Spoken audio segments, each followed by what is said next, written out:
Hola, muy buenas noches, feliz noche de viernes para todos.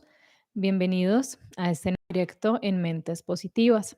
El día de hoy vamos a analizar y a resumir la primera parte de un libro insignia en cuanto a la autoayuda. Vamos a hablar del libro Tus zonas erróneas de Gwen Dyer. Hoy les voy a compartir la primera parte. Quienes conocen el libro saben que es un poquito extenso. Entonces, para que lo podamos analizar bien, hoy les voy a compartir los primeros 6 capítulos y mañana los otros 6 capítulos. Juan Carlos, Patricia, muy buenas noches para ustedes, muy buenas noches para todos. Muchas gracias por estar acá. Como les decía, hoy vamos a analizar Tus zonas erróneas de Gwen Dyer. Este libro, que es uno de los libros más importantes en cuanto a autoayuda se refiere. Un libro, insignia de la autoayuda.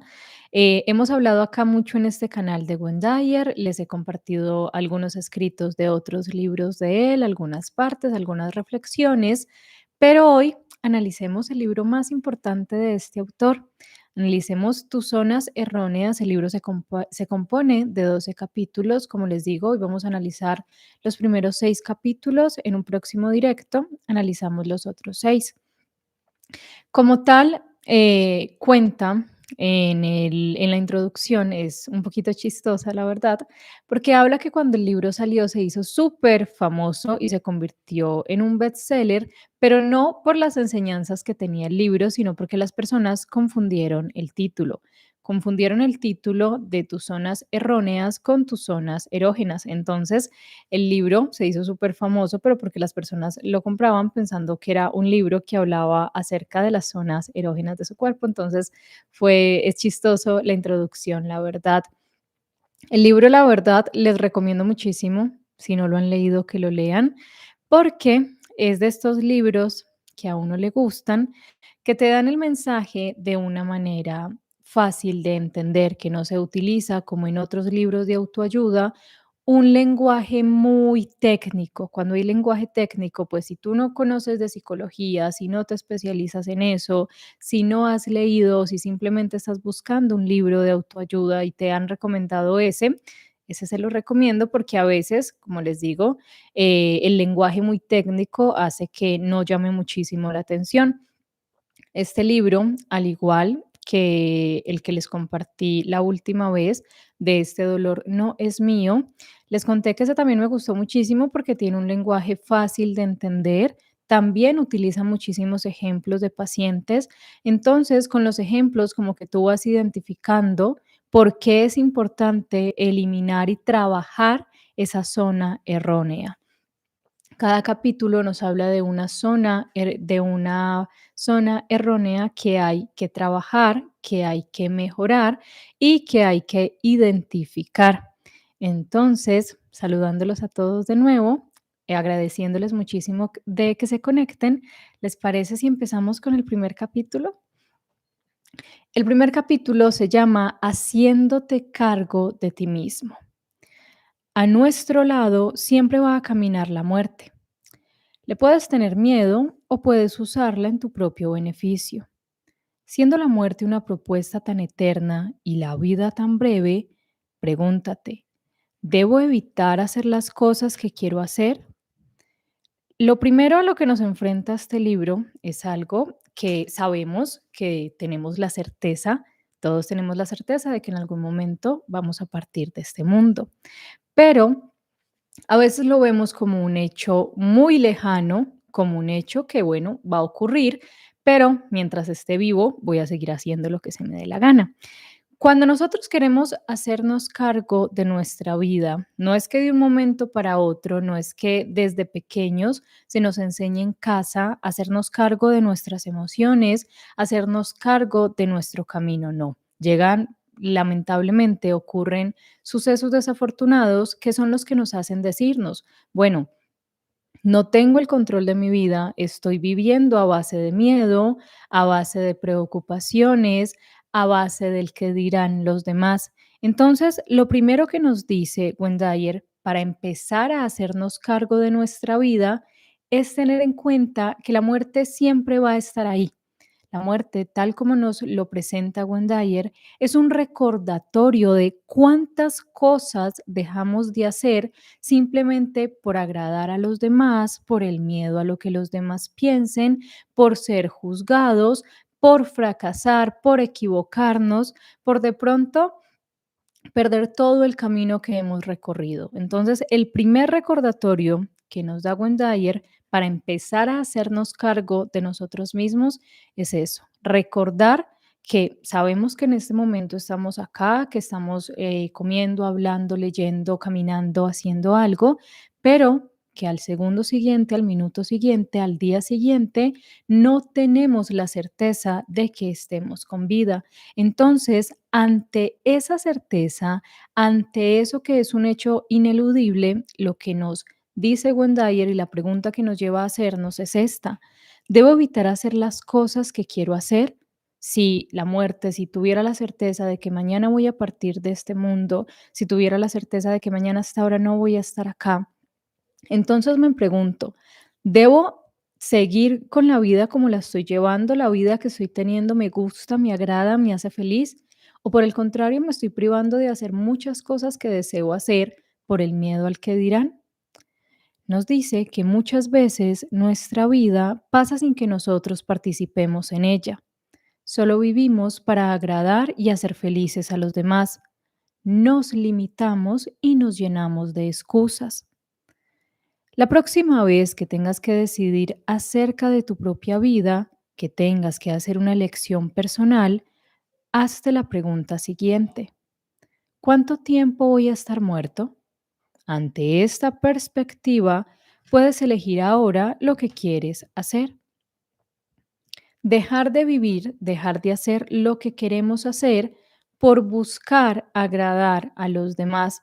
Más adelante, en uno de los capítulos de este libro que vamos a analizar, habla y analiza concretamente este punto que es muy importante cuando dejamos de vivir por buscar la aprobación de los demás. Ya les he dicho en otras oportunidades, en otros libros o en otros videos que hemos analizado y hemos hecho acá juntos, esta pregunta que nos hace Wendayer: ¿cuánto tiempo voy a estar muerto? Las personas que amamos, los momentos que vivimos, las personas a las que ayudamos o quienes compartimos este camino llamado vida, se quedan en este plano en el momento en que nosotros nos vamos. Si no lo vamos a ver desde un punto de vista de la reencarnación y del espiritismo, no, lo vamos a ver desde un punto de vista psicológico y desde un punto de vista del libro que estamos analizando.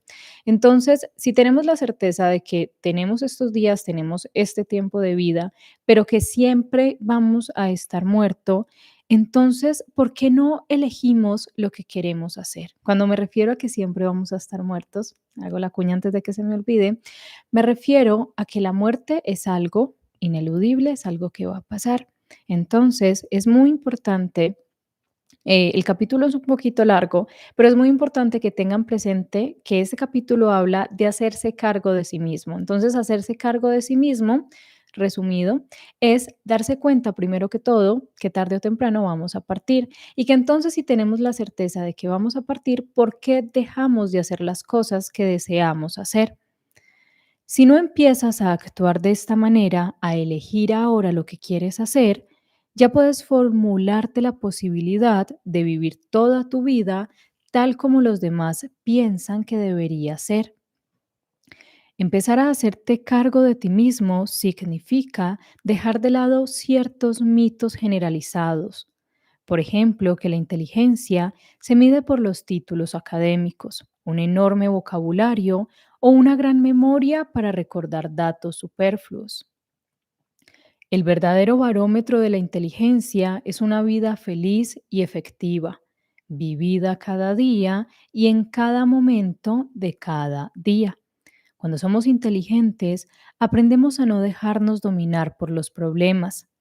Nos enfocamos en las posibles soluciones y entendemos que preocupándonos o llenándonos de estrés no vamos a solucionar nada.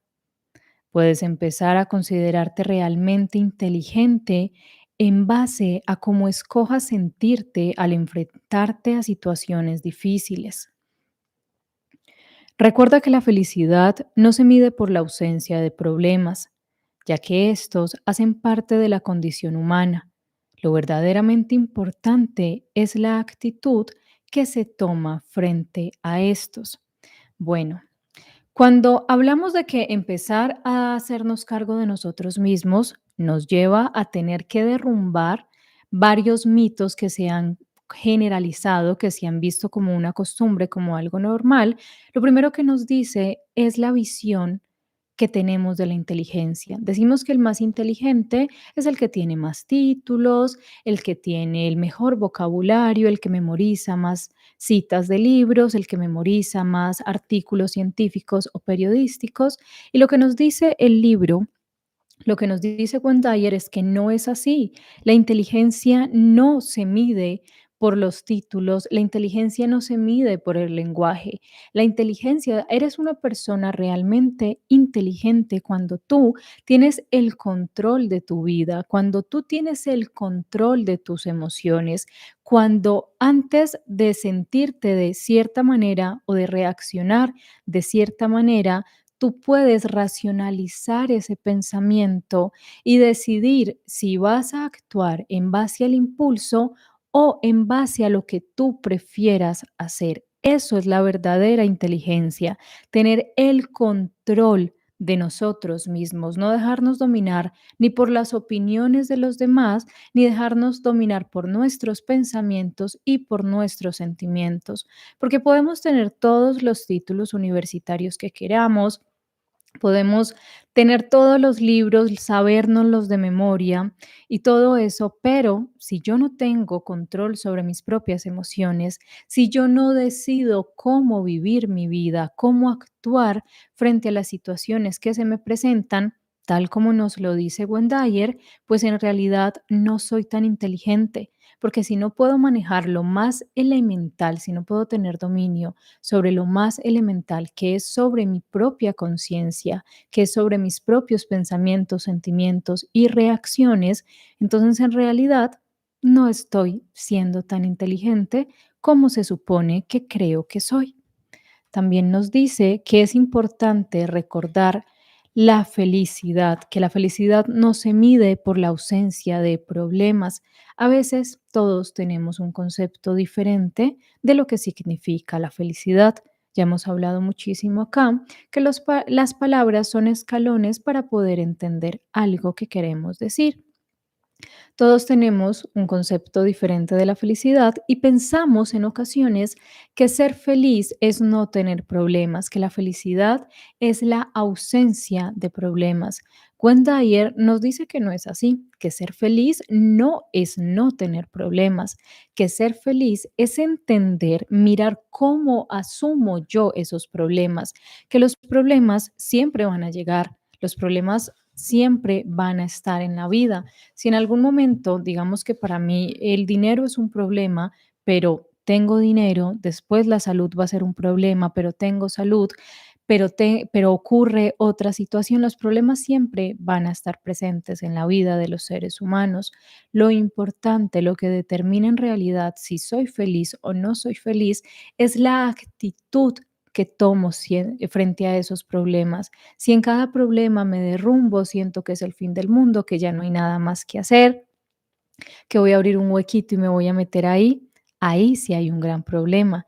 Pero si yo asumo los problemas como cosas que hay que resolver, como cosas de las que tal vez puedo aprender algo, porque también ese es un punto que toca mucho el libro y que se ha tocado en otros libros de autoayuda más recientes, de que claro, de que nos dicen de que los problemas son oportunidades, pero no todas las personas ven las oportunidades detrás de los problemas. Todo depende de la actitud que yo asumo. Obviamente hay situaciones muy fuertes, pero si somos inteligentes emocionalmente, nos damos cuenta que las situaciones difíciles, los problemas que solucionamos, nos fortalecen, nos ayudan a mejorar, a entendernos y a sacar todas las capacidades que tenemos y que muchas veces tenemos ahí dormiditas y tenemos ahí guardadas porque decimos, bueno, no es el momento, no las necesito. En cambio, los problemas, las situaciones adversas nos llevan a retarnos a nosotros mismos, a decir, bueno, yo soy capaz de superar esto y si no soy capaz de superarlo, lo tengo que hacer porque no me queda de otra. También nos dice que aprender a hacerte cargo de ti mismo es un proceso mental completamente nuevo y que puede resultar difícil, porque son demasiadas las fuerzas que en nuestra sociedad conspiran contra la responsabilidad individual. Debes empezar a confiar en tu capacidad de sentir lo que elijas sentir en cualquier momento de tu vida. Siempre se te ha dicho que no tienes poder sobre tus emociones y eso solo hace que las aceptes, perdiendo el control sobre tu vida y dejando que éstas te manejen como un barco a la deriva. Los sentimientos no son simples emociones que te suceden. Los sentimientos son reacciones que decides tener. Si eres dueño de tus reacciones, si las controlas, no tendrás que escoger las reacciones de autoderrota. Aprender a elegir lo que quieres sentir es el camino hacia la libertad personal. El segundo tip que nos da Wendayer para la libertad personal es entender que nosotros somos dueños de nuestras emociones. Nos dice que la sociedad siempre ha conspirado contra la responsabilidad individual. Nos dice cuándo debemos de estar tristes, cuándo debemos de estar felices, cuándo nos debe de agradar o desagradar algo. Pero lo que pasa con eso, como nos dice Gondayer, es que nosotros perdemos la capacidad de confiar en el poder que tenemos sobre nuestras emociones. Decimos, es normal que a mí me desagrade lo que a todo el mundo le desagrada. Desde pequeños, él nos habla muchísimo. Cuando habla de las zonas erróneas, algo que hace Gondayer es que las analiza desde varios puntos de la vida de las personas. Las analiza desde la niñez, las analiza desde la etapa de la adolescencia, las analiza desde la iglesia, desde el gobierno, desde los trabajos, desde la escuela. Nos dice también que desde niños se nos enseñó a invalidar nuestras emociones. Si queríamos llorar por algo, papá, mamá o el cuidador que teníamos nos decía que no era de un niño, que no era de un niño bueno llorar por eso, que una niña buena no lloraba frente a los demás, que debíamos de comportarnos, que debíamos de saludar a las personas cuando en realidad no lo queríamos hacer, que debíamos de compartir nuestros juguetes con personas que no queríamos hacerlo. Nos decían y nos llevaban a invalidar nuestras propias emociones, convirtiéndose eso en una costumbre cuando somos niños. Como adolescentes y como adultos, lo único que hacemos es que lo manifestamos, lo mostramos, lo vemos en nuestra vida y decimos, bueno, es muy normal sentirse así, es muy normal, todo el mundo se siente así, yo no tengo por qué sentirme diferente, yo no tengo control sobre mis emociones. Entonces, le estamos diciendo a nuestra mente, yo no domino lo que siento, simplemente mis emociones son como una ola gigante que llega y me arrastra y yo quedo al final de la ola todo arrastrado, todo despelucado, llevando las consecuencias, cargando con las consecuencias de esos actos y diciéndome a mí mismo, yo no tengo control sobre las emociones. También nos lleva a entender que las emociones se originan con pensamientos, que lo que yo manifiesto son las reacciones. Entonces, estar alerta, acá se los voy a leer más adelantico, pero les voy a dando ahí como un preámbulo, estar alerta a esos pensamientos. Ese pensamiento, antes de que se genere la emoción, hay un pensamiento. Entonces, estar alerta al pensamiento y recordar, ahorita les voy a dar unos tips, que nosotros tenemos la capacidad de manejar esos pensamientos, de encauzarlos correctamente hacia donde nosotros deseemos que estén. De esa manera controlo la emoción, racionalizo la emoción antes de que ésta se convierta en una reacción. Entonces, por ejemplo, lo que antes me molestaba, lo que antes me colocaba, me sacaba de mis casillas y me colocaba rabioso, con el pensamiento de eso siempre me molesta, lo racionalizo y pienso, ¿por qué me molesta? ¿Es algo que de verdad merece la pena que yo me moleste, que yo grite, que yo me encolerice y que yo haga sentir mal a los demás? Cuando yo empiezo a racionalizar el pensamiento, el sentimiento empieza a cambiar, cambio el sentimiento y por ende cambio la reacción. Si antes reaccionaba de una manera violenta, como ya lo racionalicé, entonces no lo voy a hacer, no voy a reaccionar de una manera violenta porque yo me di cuenta que yo controlo esos sentimientos, yo controlo esas emociones, yo elijo cómo sentirme y de esa manera elijo cómo reaccionar. Nos dice que cuando entiendes que tú eres el dueño de tus pensamientos, también comprendes que tienes el poder de elegir lo que quieres que viva en tu mente. Entiendes que sin tu consentimiento, las emociones no pueden apoderarse de ti y de tu conducta. Recuerda que no puedes tener un sentimiento, emoción, sin antes haber experimentado un pensamiento, lo que les explicaba hace un momento. Para simplificar, podemos decir que tú crees que son las cosas o la gente los que te hacen infeliz, pero esto no es correcto. Eres tú el responsable de tu desgracia, porque son tus pensamientos respecto a las cosas y a la gente lo que te hacen infeliz. Bueno, muchísimas veces decimos, no vamos a hablar más adelante, vamos a hablar de la víctima, porque también se toca el tema de la víctima acá, pero es algo que hacemos muchísimo, lo hacemos en la etapa de adolescentes, es algo totalmente normal, no tenemos la madurez emocional para verlo, pero ya como adultos que somos, entonces, si yo soy un adulto y me encuentro culpando de las cosas que me ocurren a los demás, y ahí sí puede estar papá, mamá, mi esposa, mis hijos, mis hermanos, mis tíos, mis compañeros de trabajo, si yo empiezo a decir, es que mi trabajo es desagradable por X compañero, en mi vida yo no logro salir adelante porque mis papás me hicieron esto, porque mi mamá nunca me demostró cariño, mi mamá nunca estuvo pendiente de mí o las consecuencias, la vida que tengo es porque mis papás pudieron haberme dado esto y no lo hicieron. Estoy, primero, metiéndome en el papel de la víctima y segundo, le estoy dando la responsabilidad de mi vida a otras personas. Lo que nos dice Wendayer es que tenemos que ser conscientes de que los demás no son quienes nos hacen infelices. Somos nosotros quien decidimos hacernos infelices. ¿Por qué? Porque el otro puede hacer o dejar de hacer algo que me puede afectar, pero yo soy quien decido si dejo que eso afecte mi vida, que eso me perjudique y que eso me estanque. Entonces, esto es el tercer punto que tenemos que tener muy presente cuando hablamos de hacernos cargo de nosotros mismos y de nuestra propia vida. Nos dice que para llegar a ser una persona libre y feliz tienes que aprender a pensar de forma diferente. Cuando hayas logrado modificar tus pensamientos, entonces empezarán a surgir tus nuevos sentimientos y habrás dado el primer paso hacia la libertad personal. El hacerte cargo de ti mismo implica un esfuerzo más grande que el que significa simplemente especular con ideas nuevas. Implica la determinación, la decisión de ser feliz y de enjuiciar y destruir todos y cada uno de los pensamientos que te producen infelicidad.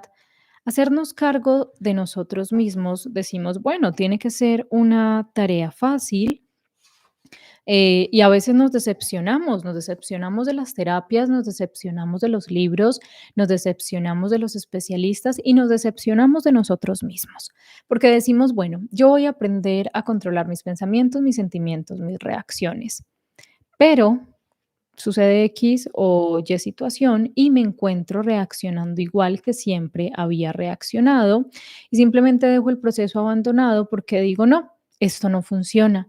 En todo este asunto de la autoayuda, que es de lo que vamos a hablar hoy con el libro de Wendayer, la gente espera resultados mágicos. Las personas en ocasiones esperan un libro mágico, esperan un especialista mágico. Esperan que el libro simplemente tenga un conjuro que al abrirlo y al leerlo solucione toda su vida simplemente con leerlo, simplemente con aprendérselo, simplemente con anotar y tener notitas en la pared. Pero lo que nos dice Wendayer que es muy importante tener presente y analizar y recordar, es que esto es un proceso que va a ser difícil al principio, porque vas a derrumbar todos los patrones de pensamiento que tenías concebidos y que pensaban que eran lo correcto. Nos dice que se requiere determinación, la decisión, se requiere compromiso, de aprender a juzgarte a ti mismo, de aprender a hacer el trabajo de introspección del que tanto les hablo, que es tan importante. Empezar a ver que si llevas toda la vida culpando a los demás por lo que te ocurren, empezar a asumir la responsabilidad, empezar a ver que también estás actuando mal y a final de cuentas, en muchos procesos, darte cuenta que el único culpable de tu infelicidad y de tu fracaso eres tú, que quien te tiene en ese mal trabajo que no te gusta y donde no te pagan bien, eres tú, que el culpable de que estés en una relación de pareja donde no te respetan, donde no te aman y donde te maltratan, eres tú. Que sigas viviendo con tus padres, con uno de tus padres, o que la relación con ellos sea difícil porque no te valoran, porque tus hijos no te respetan y porque sigues leyendo libros, yendo a terapia y sigues culpando a los demás, este proceso de hacerte cargo de ti mismo te va a llevar a mirarte al espejo y a decirte, te estás autosaboteando. La culpa no lo tienen los demás, la culpa la tienes tú. Entonces es decidir y entender que es un trabajo de compromiso, un compromiso que hago conmigo mismo de decir, no me gusta la vida que estoy viviendo, no me gustan las cosas que estoy manifestando en mi vida, no me gustan las emociones que estoy teniendo. Entonces me doy cuenta que tengo que empezar a hacer un trabajo y tal vez va a ser incómodo porque voy a revolcar toda la basura emocional que ha estado escondiendo debajo del tapete de mi mente y de mis sentimientos. Voy a revolcar todas esas cosas que tal vez no me gusten de mí, pero es un trabajo que ningún libro de autoayuda, que ningún especialista puede hacer, solo lo puedes hacer tú. Todo esto, los libros, los especialistas, las terapias, son guías. Se los he dicho siempre, se los digo en todos los videos. Siempre me acuerdo porque en los comentarios pues a veces me dejan cosas diciendo que sí, la fórmula mágica. No, no existen fórmulas mágicas. No es que tú vas a leer un libro y vas a salir siendo un ser iluminado y vas a levitar y se te va y vas a aprender a hablar con los demás y te va a dejar de enojar todo. No, es un proceso. Y cuando esperas que hayan resultados milagrosos, es cuando te decepcionas del proceso, es cuando dices, los libros de autoayuda no sirven para nada, esto no es verdad, ese psiquiatra, ese psicólogo me robó el dinero, estos falsos gurús y todo eso, no. Porque es que el trabajo lo haces tú, el trabajo lo hace cada uno de nosotros. Los libros de autoayuda, los especialistas, las terapias son guías, pero la única persona que puede retomar el control de su vida, la única persona que puede cambiar las circunstancias en las que vive, es usted. Nadie, absolutamente nadie más. De ti y de tus elecciones depende que las experiencias de tu vida sean estimulantes y agradables. Cuando asumes el control de tu vida, dejas de victimizarte, de buscar culpables y de justificarte. Aprendes a dar la vuelta a las situaciones estresantes, desviando tu atención hacia algo agradable, dispersando tu mente de los pensamientos intrusivos. Ya habíamos hablado de los pensamientos intrusivos, ya lo que les dije hace un momentico es lo mismo. Cuando yo asumo el control de mi mente, yo decido el control de mi vida, perdón, yo decido qué pensamientos van a vivir en mi mente, qué pensamientos van a manejar mi vida. Y como les digo y les recuerdo muchísimo, es un proceso muy bonito, porque no es un proceso feo, es un proceso muy bonito, pero es un proceso difícil también y es un proceso de compromiso. ¿Y el compromiso se hace con quién? Ya lo creo que lo había hablado en un directo que les compartí antier, que era la otra cara del amor, que a veces decidimos cambiar nuestra vida, decidimos cambiar la forma como nos comportamos por los demás. Entonces, están estas dos caras. Digo, es que no sirven para nada los libros de autoayuda, bla, bla, bla, los especialistas, bla, bla, bla. Pero también digo, me voy a comprometer a cambiar por mis hijos, por mi esposo, y entonces voy a estarles cargando a ellos encima, yo cambié por usted, yo dejé de hacer esto por usted, yo era así. No, recuerden y tengan eso muy presente. en ese primer capítulo que se habla de hacerse cargo de sí mismo. Hacerse cargo de sí mismo es también asumir las consecuencias y asumir el compromiso y que tal como hablamos en el libro Este dolor no es mío, que me han dejado muchísimos comentarios de es que tal persona me hizo esto y no merece perdón, da, da, da. Recuerden que todo el proceso se hace es por uno, entonces no me voy a cansar de insistírselos y de recordárselos. Cuando hacemos el proceso de sanar, el proceso de aprender, el proceso de derrumbar todos estos bloqueos psicológicos que tenemos, todas estas emociones dañinas, todo este proceso lo hacemos es por nosotros mismos. Ten presente que la manera en que piensas, los pensamientos que albergas en tu mente, también pueden causarte enfermedades y dolencias. Múltiples estudios científicos han demostrado cómo los pensamientos recurrentes, el miedo, la culpa, etcétera, pueden deteriorar las células de tu cuerpo. Yo les compartí acá un libro que se llama Curación por el Poder de la Mente. Está acá en el canal, se los recomiendo. Si quieren entender un poquito mejor cómo funciona este tema de las emociones y la enfermedad, de cómo las emociones recurrentes, los pensamientos intrusivos y enfermizos que tenemos pueden afectar nuestra salud. Y el libro es muy chévere, es muy bueno porque habla muchísimo de artículos y de estudios científicos que ustedes pueden corroborar, que no es solo decir, bueno, es que el estrés afecta esta parte de tu cuerpo, no, ahí están todos los estudios científicos, entonces les recomiendo muchísimo ese libro, si lo quieren escuchar, está acá en el canal, se llama Curación por el Poder de la Mente. Cuando consideres tu potencial para escoger la felicidad, ten presente la palabra inmovilización como el indicador de las emociones negativas de tu vida. La inmovilización es un estado en grado menor o mayor que imposibilita que funciones al nivel que quisieras funcionar. Si ciertos sentimientos te conducen a ese estado, no vale la pena que sigas buscando razones para deshacerte de ellos. Esta abarca un amplio territorio de tu vida y casi todas las emociones negativas provocan este estado. Cuando él nos habla de la inmovilización, nos dice de cómo el miedo a hablar en público, cómo el miedo a las opiniones de los demás nos frenan. Nos dice que la inmovilización es un estado en el que nosotros simplemente nos paralizamos cuando el miedo, cuando la preocupación por lo que piensen los demás nos paraliza. Esa es la inmovilización. Cuando yo quiero hacer algo, cuando yo quiero emprender, por ejemplo, algo nuevo, hacer un cambio en mi vida, pero el miedo a que los demás piensen mal de mí, dejo de hacerlo. Cuando tengo, por ejemplo, que exponer un proyecto frente a otras personas y el miedo a que otros me vean y a que otros me juzguen, este pánico escénico, como se llama, me frena y me deja simplemente en blanco y me hace alejarme de las posibilidades, de las oportunidades, como las emociones negativas lo que hacen es que nos frenan, colocan como un bache en el camino para que nosotros dejemos de hacer cosas que deseamos hacer. Nos dice que una de las maneras de combatir la inmovilización es aprendiendo a vivir en el momento presente. Mantener el contacto con tu ahora constituye uno de los secretos de la vida positiva. Si lo piensas, te darás cuenta que no vives en otro momento que no sea el ahora. Mucho se nos ha enseñado que hay que prepararse para el futuro, que no nos olvidemos del pasado y con esto lo único que hacemos es desperdiciar el único momento del que somos dueños y podemos moldear, el ahora. Dale importancia, valoriza tus momentos presentes.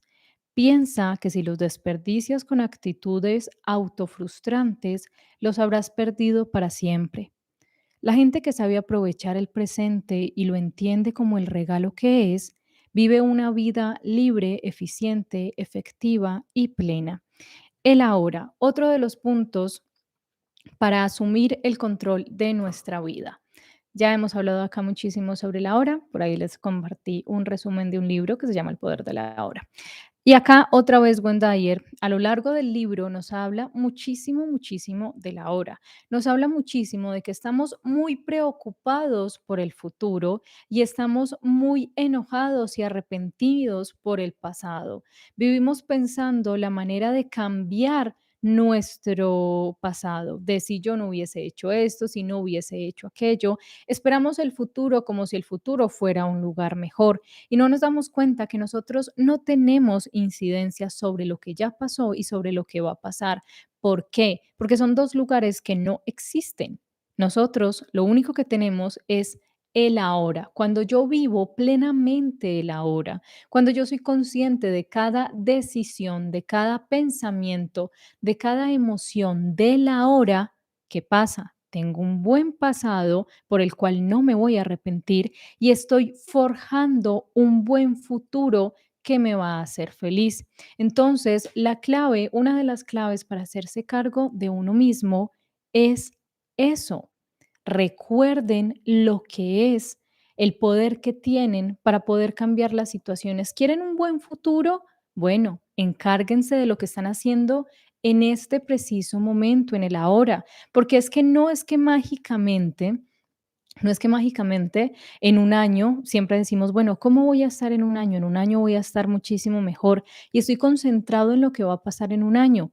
Y día a día lo que estoy haciendo es que desperdicio oportunidades, me autosaboteo, me da miedo, me asusta asumir nuevos riesgos o asumir nuevas oportunidades. Y cuando llega en un año, esos 365 días después, digo, qué decepción. Y miro hacia el pasado y digo, pero es que yo hubiera hecho esto, hubiera tomado esa oportunidad, hubiera hecho esto, hubiera ahorrado, hubiera invertido este dinero en esto. ¿Por qué? Porque son dos lugares que hipotéticamente no existen. ¿Cómo puedo yo moldear un buen futuro? Encargándome de mi ahora, preocupándome por mi ahora. Que cada acción que haga en este día, que cada día y cada minuto de ese día lo haga a plena conciencia de que lo hago por mi bienestar. ¿Y cómo cambio ese pasado? Si hice algo en este momento, en este día que pasó, y tal vez no fue como yo quería que fuera o simplemente eso me hace sentir avergonzado, comprometiéndome conmigo mismo de que no lo voy a volver a hacer, comprometiéndome de que voy a mejorar para que esas situaciones no vuelvan a ocurrir, a enmendar ese error que tal vez cometí. Entonces, ¿qué pasa? Miro hacia atrás y tengo un pasado que no me avergüenza y día con día, como estoy dando lo mejor de mí, como me estoy comprometiendo conmigo mismo, estoy construyendo, estoy escribiendo un buen futuro. Pero eso de estar anhelando un futuro mejor, un mañana mejor, lo único que hace es que nos frustra porque perdemos el único momento que tenemos, el ahora, el presente. No hay nada más que eso. Les recomiendo muchísimo, si quieren ahondar un poquito más en ese tema, El poder de la hora de Eckhart Tolle, que nos recuerda, nos explica por qué es importante valorar el momento presente. Por acá en el canal también les compartí un resumen. Les voy a leer del libro textualmente un escrito que nos comparte Wondayer acerca de lo que es el ahora. Es un escrito de Henry James. Vive todo lo que puedas. No hacerlo es una equivocación. No importa mucho lo que hagas siempre que tengas tu vida. Si no has tenido eso, ¿qué has tenido? El momento apropiado es cualquier momento que aún tiene la suerte de tener. Vive.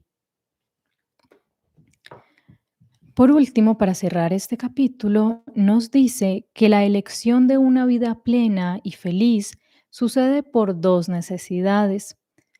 La primera es la imperfección y la otra es motivación de crecimiento y desarrollo.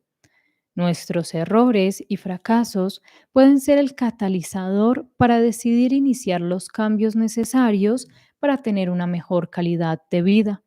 Cuando reconoces que puedes crecer, desarrollarte, volverte cada vez más y más grande, ya es suficiente, porque habrás entendido la importancia de usar tu energía vital para alcanzar una mayor felicidad, para mejorarte a ti mismo.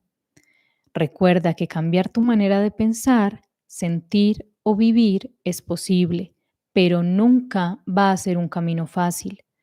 Como todos los grandes cambios, requiere compromiso, tiempo, disciplina y respeto por tu proceso, pero la recompensa sí que lo vale. Entonces, cuando decidimos elegir hacer cambios, la elección de una vida plena y feliz sucede por dos necesidades. Nos motiva la imperfección nosotros mismos, empezamos a ver que no podemos vivir con nuestros propios defectos y con nuestros propios errores. Y la otra es la motivación de crecimiento y desarrollo. Cuando pasa algo, cuando nos vemos ya, digamos, estancados en una parte de nuestra vida que decimos, nada de lo que estoy haciendo me gusta, el momento en mi vida en que estoy es algo que no me gustaría estar viviendo, que no me hace sentir orgulloso o orgullosa, o que, como les decía, lo primero es que nuestros propios defectos y nuestros propios errores nos están agobiando y decimos, bueno, necesito cambiar, necesito asumir el control de mi vida. Entonces, lo que nos recuerda Gundayer es que nuestros errores y los fracasos pueden ser un gran catalizador, pueden ser un gran propulsor para empezar los cambios. Como les decía hace un momento, recordar que no es fácil, que no es un trabajo mágico, pero que vale mucho, muchísimo la pena, porque al final vamos a tener el control sobre lo único que debemos aspirar a tener el control en esta vida, sobre nosotros mismos. A veces controlamos muchísimas cosas del exterior, controlamos nuestro trabajo, controlamos nuestro hogar, si tenemos de pronto una empresa, un emprendimiento, controlamos empleados, pero no controlamos, no nos controlamos a nosotros mismos, nuestras emociones, nuestras reacciones, ni nuestros pensamientos. Entonces recuerden que es un trabajo de tiempo, de compromiso, de disciplina y de respeto por nuestro proceso. A veces queremos resultados rápidos y cuando no encontramos esos resultados rápidos, nos decepcionamos o abandonamos el proceso. Pero vivirlo, asumirlo, respetarlo y recordar que merecemos esa paz, esa tranquilidad que nos da ser dueños de nosotros mismos, vale muchísimo la pena. Ahí cerramos el primer capítulo. Muy buenas noches. Saludo a todos los que han llegado. Muchas gracias por estar aquí. Seguimos con un segundo capítulo que nos habla del primer amor. Permítanme un segundo.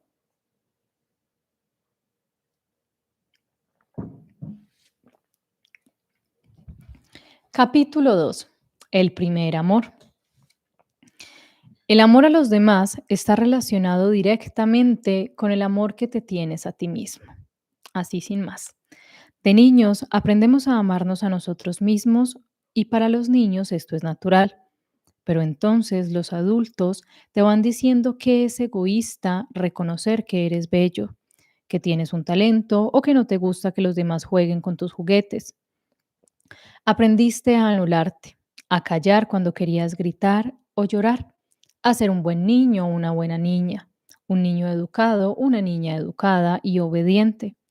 Después llega la adolescencia, que te llena de inseguridades, miedos y bloqueos. Los niños ahora han crecido y son más crueles. Tu apariencia empieza a incomodarte y empiezas a odiar lo que ves, cómo te sientes y lo que quieres. Y cuando te conviertes en adulto, el desastre es mayor. No te amas, no sabes recibir amor y a la mínima muestra de cariño de parte de otra persona, creas rechazo o dependencia. El inicio de este capítulo es poderosísimo. Pienso y les digo que esa frase resume todo el capítulo. El amor a los demás está relacionado directamente con el amor que te tienes a ti mismo. Ya hemos hablado muchísimo sobre eso, pero como estamos analizando otro libro, lo volvemos a tocar el tema. Todo el amor que yo puedo dar a los demás empieza por mí. Dyer nos lleva a recordar que la relación que tenemos con el amor, la percepción que tenemos con el amor, cómo amamos y cómo aprendemos a amar, es algo que aprendemos de niños, que aprendemos en casa con nuestros cuidadores, progenitores, padres, madres o abuelos. Pasa que ellos nos tenemos el primer contacto de lo que es el amor y la aceptación con ellos. Entonces, muchas veces, obviamente, la mayoría de veces, cuando somos niños, nuestros padres nos dicen cómo vestirnos, cómo comportarnos, cómo sentarnos, cómo es educado que un niño se comporte y obviamente eso es algo totalmente normal y hace parte de su rol de cuidadores, de padres o de progenitores. Pero ¿qué pasa cuando hacemos esto incorrectamente? Cuando invalidamos cómo se siente el niño, lo que piensa el niño y lo que quiere hacer. Cuando si el niño simplemente no le gusta comer algo, lo obligamos a comer y le recordamos que somos el adulto y que nosotros mandamos y que él no sabe. Hay formas respetuosas de decir eso. Ahora se ha vuelto muy común y me parece muy bonito que es la crianza respetuosa, que es la forma respetuosa de educar a los niños, que cuando tú al niño simplemente le dices no haga eso y le dices no lo haces porque yo soy el adulto y soy el que manda, lo que crea en el niño, en la mente de su niño, en ese momento es que todo lo está haciendo mal. A cuando tú vas y le explicas por qué no está bien que haga eso, mira, no puedes tocar eso porque te puedes cortar y te puedes lastimar, crea en el niño un pensamiento diferente. Cuando crecemos invalidando todo lo que el niño quiere, cuando no le permitimos, él coloca un ejemplo de que, por ejemplo, un ejemplo de que, por ejemplo, un ejemplo de cuando somos pequeños y van a visitarnos primitos o niños de la misma familia y nos enseñan, nuestros padres nos quieren enseñar a que compartamos las cosas y a que no seamos egoístas, pero lo que hacen es que nos obligan a prestarles nuestros juguetes a los otros niños y ellos los dañan, los rayan, los embolatan y nos sentimos mal como niños y gritamos y no volvemos a tocar el juguete.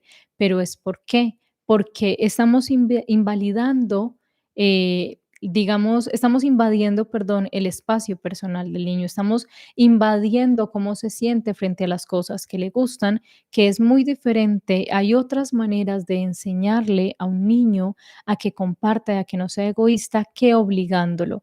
Cuando queremos desde la niñez obligar al niño a que se comporte como nosotros queremos, ¿qué pasa con eso? Le estamos diciendo que cuando el niño se comporta bien, es un niño bueno y es un niño digno de amor. Y cuando el niño se comporta mal, es un niño travieso y un niño que castigamos, que a veces somos indiferentes con él y que no merece amor. Y eso no se queda en la niñez, eso se queda en la mente del niño. Cuando el niño crece, se convierte en un adolescente. Cuando nos dice que ahora los niños se han vuelto más crueles, es que los niños con los que estudiábamos, los compañeritos del colegio, ya son adolescentes, son niños que han crecido y que se han convertido en niños más crueles en la adolescencia. Somos más crueles, somos más directos y a veces no nos damos cuenta, la mayoría de veces, el daño que hacemos con los comentarios de los demás. Entonces, este niño que creció pensando que no tenía derecho a opinar, que tenía que agradar a todo el mundo para que le pudieran querer, se convierte en un niño inseguro, se convierte en un niño que no le gusta su apariencia, que no es capaz de defender su punto de vista, que no es capaz de hacer grupos de amigos porque simplemente busca que esos amigos lo aprueben, lo acepten y lo validen. Ese niño se ha convertido en un adolescente que necesita la validación, entonces se deja absorber por los grupos, por los amigos con quienes está y trata de agradarle a todos. Entonces, simplemente si todos mis amigos, por ejemplo, si todos mis amigos les gusta vestirse de amarillo, puede que yo odie el amarillo, pero para poder que me acepten, porque necesito la aceptación, necesito esa validación que me haga ser querible por los demás, yo también me voy a vestir de amarillo. Ese niño, ese adolescente se convierte en un adulto y ese adulto es un desastre mayor porque ese adulto no se ama, ese adulto no se acepta, ese adulto crea dependencia emocional, apegos o puede hacer todo lo contrario, que es que a la más mínima muestra de cariño, ese adulto va a estar allí y va a aguantar toda clase de atropellos de parte de la persona con la que esté con tal de no estar solo. O lo otro, el lado opuesto, perdón, es que cuando ese adulto encuentre afecto, encuentre a alguien que le demuestre amor, cariño o interés, se va a ir porque le va a dar miedo que esa persona lo juzgue o lo abandone. Entonces, antes de que lo abandone, algo que hacen muchísimo que se llama apego evitativo, es que en el momento en que empiezo a encariñarme con una persona, huyo de allí porque ya sé cómo va a terminar. Entonces, lo primero es eso, la relación del amor propio se forma desde la niñez y como yo me amo, como yo me estimo, como yo me respeto, como yo me trato y como yo me quiero, de esa manera voy a querer a los demás. Entonces, si yo tengo una mala relación conmigo mismo, si yo no me acepto y si yo no me quiero, ¿cómo voy a querer a respetar y aceptar a los demás? Ahora nos presenta en el libro unas sugerencias para una definición de lo que es el amor. Al igual que la felicidad, el éxito y muchísimos otros conceptos, todos vemos el amor de una manera diferente. Dyer aquí nos presenta algunas definiciones de lo que es el amor. El amor es una palabra que tiene tantas definiciones como personas hay para definirlo. El autor nos presenta esta definición. El amor es la capacidad y la buena disposición para permitir que los seres queridos sean lo que ellos elijan ser para sí mismos, sin insistir en que hagan lo que tú quieres. Puede que esto sea una definición sencilla y aplicable, pero en la práctica es poco usada. ¿Cómo puede llegarse al punto tal de poder dejar que los demás sean como quieren ser y eligen ser sin esperar que nos complazcan o hagan felices? Amándote a ti mismo, sintiendo que eres importante y valioso.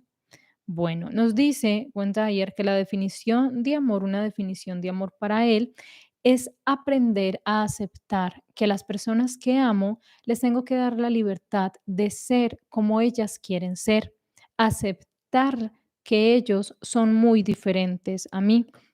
La práctica es poco usada porque lo que queremos la mayoría de veces es que las personas llenen nuestras expectativas. Queremos que las personas se acomoden a lo que nosotros pensamos que es el amor.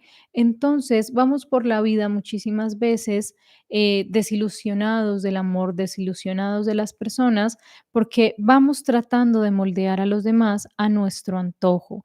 Entonces, recordar una definición muy importante del amor es que el amor, si yo amo a los demás, si yo amo a otra persona, le doy la libertad de ser quien es esa persona. Si yo no acepto a esa persona, si yo vivo con la necesidad de cambiar a esa persona para poderla amar, significa simplemente que no la amo. Si yo quiero moldear a esa persona a los estándares que yo tengo, puede ser de belleza, puede ser de lo que es para mí una pareja perfecta, entonces en realidad no amo a esa persona. Y no estoy hablando de los compromisos y los acuerdos que se hacen dentro de las parejas para mejorar la relación de pareja. No estoy hablando de que la aceptación ciega de que si estoy con una persona que es abusiva, que es una persona irrespetuosa, entonces la tengo que aceptar. No, estoy hablando de cuando quiero moldear a mi antojo a la otra persona. No estoy hablando de los acuerdos que se hacen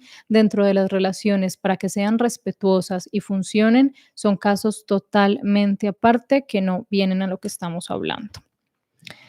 Cuando hayas reconocido lo que vales y lo bueno que eres, no tendrás necesidad de que los demás refuercen tu valor. Si estás seguro de ti mismo y tienes confianza en lo que piensas, no necesitarás que los demás sean como tú. También está el lado opuesto a querer cambiar a los demás a mi antojo, ir buscando que las personas que me quieren, ir buscando que en las relaciones de pareja me den el valor, que ellos sean quienes me validen, porque yo no me valido por mí mismo, a mí no me gusta lo que soy. Entonces, cuando yo no me quiero a mí mismo, cuando yo no asumo el control del amor propio, cuando yo no asumo el control de mi vida, lo que hago es que voy buscando que en las relaciones de pareja sean los demás quienes me dicen cómo quiere que me comporte. Entonces encontramos personas sumisas, personas muy complacientes en todo el sentido de la palabra, que viven y respiran y existen solo para hacer feliz a la otra persona con la que están. Cuando esa persona los deja, cuando esa persona los abandona o se aburre de ellos, pasa que se decepcionan y le echan la culpa al amor, le echan la culpa al hombre, a la mujer, porque es que hice todo lo que esa persona quería que hiciera y aún así no me amó. ¿Por qué? Porque cuando tú vives para agradar al otro, cuando tú esperas que sea el otro el que te dé valor, cuando tú necesitas agradarle al otro y vives simplemente siendo una sombra de la otra persona y no tienes pensamientos propios, gustos propios, una vida propia, cuando tu amor y tu validez como persona la determina otro, esa persona inevitablemente se va a ir tarde o temprano. O también están las personas que les gusta la atención, les gusta que el otro simplemente se minimice al lado suyo, pero recuerden que para evitar eso es muy importante trabajar en el amor y la aceptación propia. La ecuación es así de simple. Logras amarte a ti mismo y de pronto eres capaz de amar a los demás y eres capaz de hacer cosas por los demás solo por el gusto de hacerlo, no por necesidad de aprobación o amor. No lo harás porque esperas retribución o gratitud, sino por el auténtico placer que sientes al ser generoso. Recuerda que si sientes que no vales nada o no te amas, entonces es imposible que ames a alguien más. Confundirás el amor con otras emociones, con apego o necesidad, pero esto nunca será amor. Y esto es muy importante recordarlo. Si yo no me amo a mí mismo, si yo no me acepto a mí mismo, no puedo amar a otra persona, no puedo amar a los demás. Y aunque dicen, sí, es que yo conozco personas que tienen muy baja autoestima y aman mucho, no aman mucho, necesitan mucho al otro. Les gusta la aceptación que reciben de la otra persona, pero tú no puedes amar bien a otra persona si no te amas a ti mismo. Puedes servirle a esa persona, puedes admirar a esa persona, puedes convertirte en la sombra de esa persona, pero no le amas de verdad porque no te amas a ti mismo. El indicador para saber qué tan bueno y qué tan sano es el amor que le tienes a los demás es revisar qué tan sano es el amor que te tienes a ti mismo. Puedes desafiar todos tus sentimientos de acuerdo a tu habilidad de amarte a ti mismo. Recuerda siempre que en ningún momento y en ninguna circunstancia es más sano odiarse a sí mismo que amarse. Incluso si te has portado de alguna manera que te desagrada, odiarte a ti mismo solo te llevará a inmovilizarte y a perjudicarte. Y en vez de odiarte a ti mismo, trata de tener sentimientos positivos, que la equivocación o el error te sirvan de lección. Haz el propósito de no repetirlos, pero no los asocies con tu autoestima o tu autovaloración.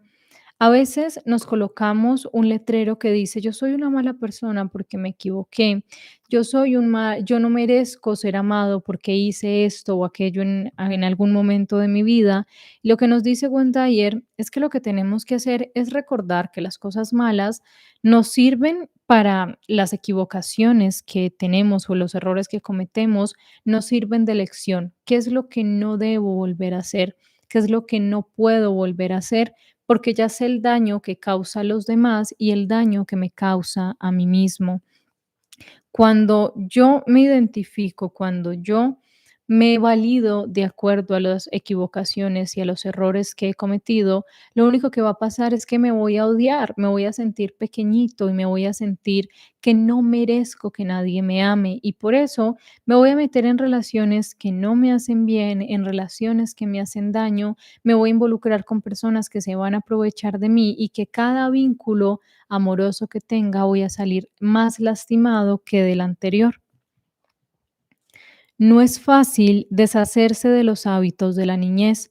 Es muy posible que la imagen de ti mismo se base todavía en las opiniones de los demás. Si bien es cierto que tus primeras ideas respecto a ti mismo las aprendiste de la opinión de los adultos, no es cierto que tengas que cargar con ellas para siempre. Sí, es difícil desligarte de las viejas cadenas y limpiar las heridas abiertas, pero es aún más difícil aferrarse a ellas si uno considera las consecuencias que esto implica. Con un poco de práctica y entrenamiento mental, podrás hacer unas elecciones de amor a ti mismo que te sorprenderán. En otro libro que habíamos analizado, que no recuerdo cuál era, bueno, es uno de Walter Rizzo, Enamórate de ti, decía que muchísimas veces nos encontrábamos castigándonos y reproduciendo en nuestra mente el diálogo y las palabras que nos decían nuestros padres. Entonces, si ellos juzgaban nuestra apariencia, juzgaban nuestras capacidades, nosotros seguíamos repitiéndonos, perdón, mentalmente los mismos insultos, las mismas cosas que ellos nos decían. Seguíamos invalidándonos de la misma manera que ellos lo hacían con nosotros. Entonces, parte de hacernos cargo de nosotros mismos, parte de reconstruir la relación y el amor con nosotros mismos, es aprender a desligarnos de esos pensamientos, no darles cabida en nuestra mente y recordar que eso que nuestros padres, cuidadores o progenitores decían de nosotros no era verdad, que era su punto de vista y era un punto de vista errado, que nosotros no éramos el niño lento, no éramos el niño bruto, no éramos el niño feo, no éramos el niño chiquito, no éramos el niño gordito, era simplemente su visión del mundo, era simplemente la forma en la que ellos se juzgaban a sí mismos y lo exteriorizaban juzgándonos a nosotros, que ahora nosotros como adultos tenemos la responsabilidad de cambiar y de tumbar todas esas barreras que tal vez quedaron en nosotros. Entonces también es importante identificar cuándo estamos reproduciendo inconscientemente en nuestra mente ese diálogo y esas palabras limitantes que escuchábamos de niños. Nos dice que lo primero que tenemos que hacer en nuestro trabajo de aceptación es destruir el mito de que se tiene un solo concepto de sí mismo y de que éste es positivo o es negativo permanentemente. Esto no es verdad. Tienes diversas opiniones respecto a ti mismo, desde un punto de vista físico, intelectual, social o emocional.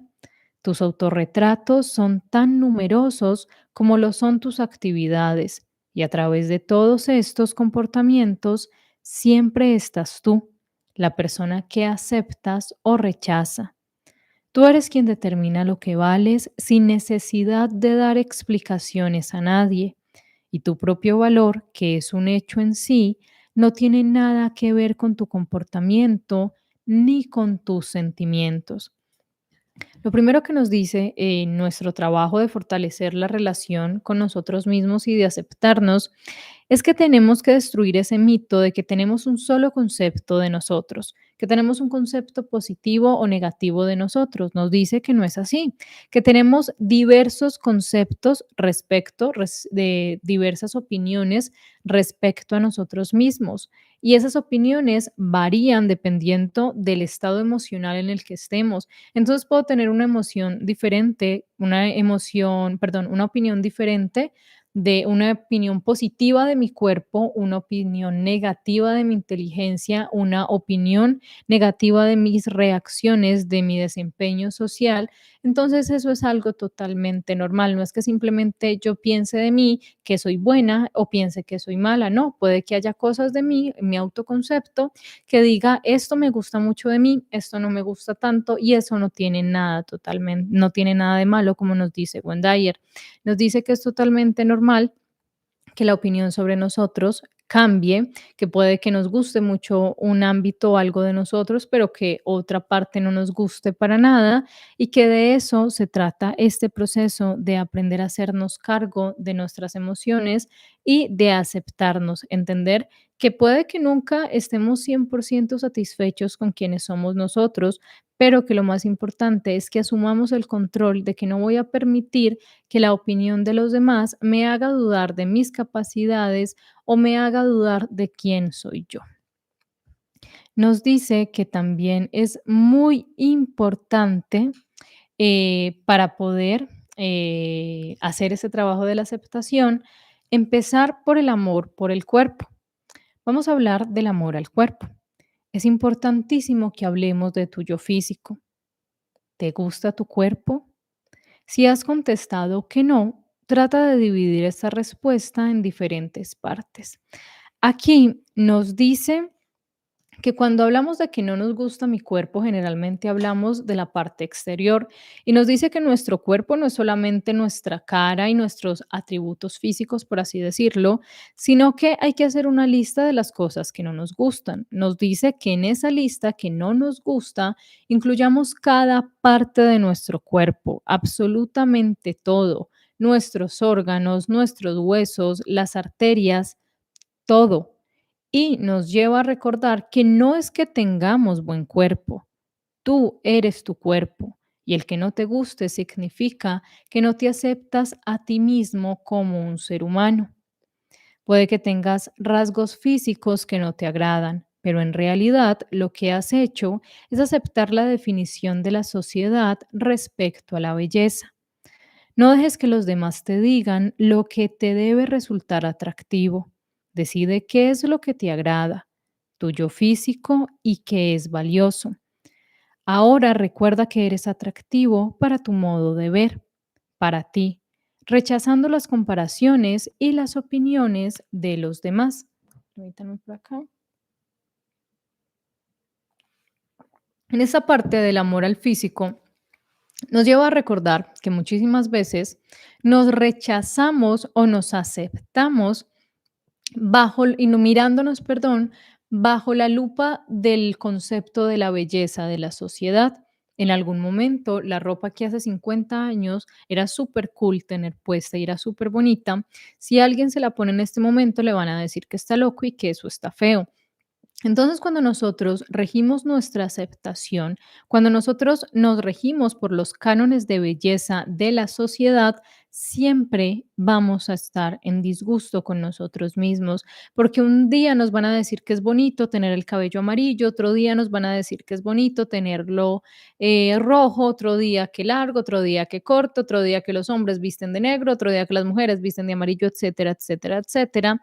Entonces, recordar que no somos atractivos, no somos bellos por lo que opinen los demás. Yo soy bello porque como yo me acepto, como yo me quiero, como yo me respeto, como yo me conozco y como yo me valoro, yo me doy el valor que yo tengo y yo me considero una persona bella cuando estamos hablando del cuerpo y del físico, que tenemos que aprender que cuando vamos por la vida esperando que los demás nos acepten, haciéndonos cambios en el cuerpo, poniéndonos ropa que tal vez no nos gusta simplemente para agradar a los demás, haciéndonos cosas en el cabello, haciéndonos cosas en el cuerpo simplemente para encajar con los estándares de belleza de la sociedad, cada día nos vamos a sentir más insatisfechos.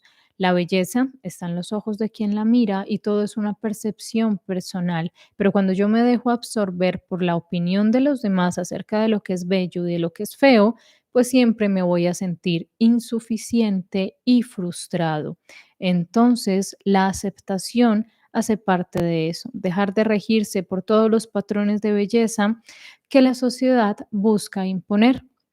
Porque si nos damos cuenta, cuando tú te dejas regir por los patrones de belleza que la sociedad te dice que están bien y que están mal, terminas pareciéndote a todo el mundo. Entonces, si todo el mundo, digamos que todo el mundo dice que está de moda tinturarse el cabello de verde, entonces todas te lo tinturan de verde para que te digan que eres bonita, entonces, ¿dónde queda tu autenticidad? Te vuelves una fotocopia de otras fotocopias. También nos habla de lo importante de la buena alimentación, de cuidar y nutrir a nuestro cuerpo, del ejercicio regular, de saber, él hace un paréntesis donde habla, por ejemplo, de que si hay algo de nuestro físico, de nuestra apariencia física que no nos gusta, si lo queremos cambiar, pues cambiémoslo, como lo dice Dyer, pero no lo hagamos para agradar a los demás, lo hacemos por nosotros. Nos dice que el amor propio, el amarse a sí mismo, implica aceptarse a sí mismo, reconociéndose como un ser humano valioso y porque así lo decide uno mismo. Esta aceptación implica también una plenitud, una falta de protestas o quejas. Esto significa dejar de lamentarte por las cosas que no puedes controlar, el cielo nublado, el tráfico, etcétera, etcétera. Dejar de quejarte con los demás por lo que te ocurre. Con eso, solo sigues dándole importancia a una situación que está fuera de tu control. Cuando esto suceda, hazte la pregunta, ¿puedo solucionarlo? Si la respuesta es no, entonces deja de preocuparte. Nos dice que amarnos a nosotros mismos, reconociéndonos como un ser valioso, nos lleva también a aceptar que tenemos una falta de plenitud.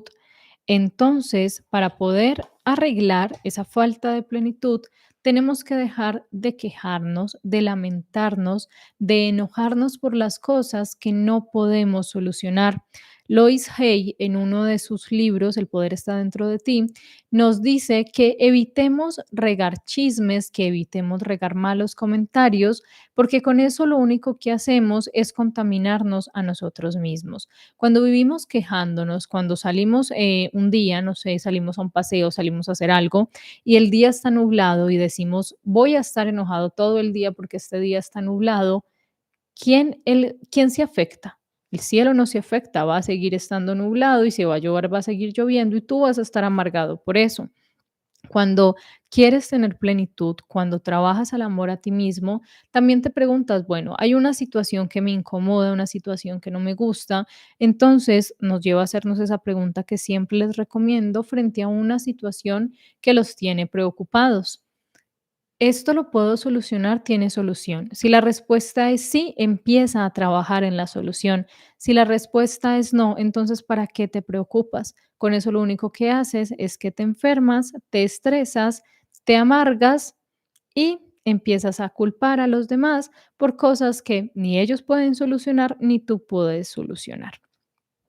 Nos dice que la lamentación de uno mismo es una actividad inútil que impide que vivas tu vida en forma positiva y eficiente.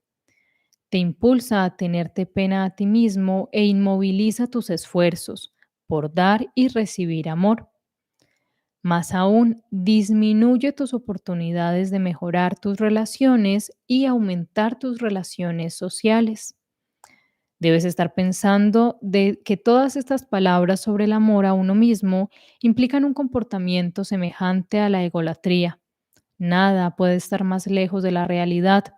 Cuando te amas a ti mismo, significa que te aceptas, que no necesitas la validación de los demás para sentirte suficiente. El comportamiento arrogante está motivado por el deseo de ganar aprecio y validación de los demás.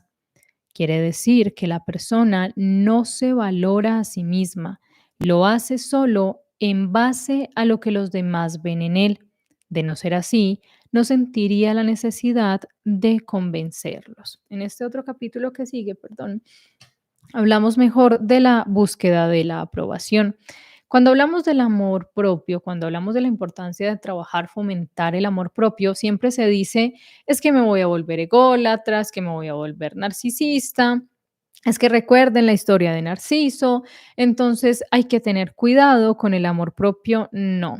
El ególatra, la persona que piensa que todo lo hace bien y que no haya defectos en sí misma, en el fondo nos dice Gonzayer que lo que tiene es una necesidad de aprobación, que todos sus comportamientos se basan en una necesidad de aprobación. Si se quisiera tanto a sí mismo, no viviría buscando la aprobación de los demás. Entonces no debemos confundirnos, dice Gonzayer, que no debemos confundir el amor propio con la egolatría. No estamos diciendo que amarte a ti mismo significa que vas a verte como un ser perfecto, que no se equivoca, que los demás están por debajo de ti. No, cuando te amas a ti mismo, te aceptas y te amas con todos tus defectos. Aprendes que te vas a equivocar y que lo más importante es aprender de esas equivocaciones y comprometerte a no cometerlas más. Y ahora sí, nos vamos al tercer capítulo. Ah, bueno, no mentiras. El libro nos comparte algunos ejercicios para potencializar ese amor propio. El primero es escoge una serie de reacciones nuevas ante las tentativas de los demás de llegar a ti con amor y aceptación.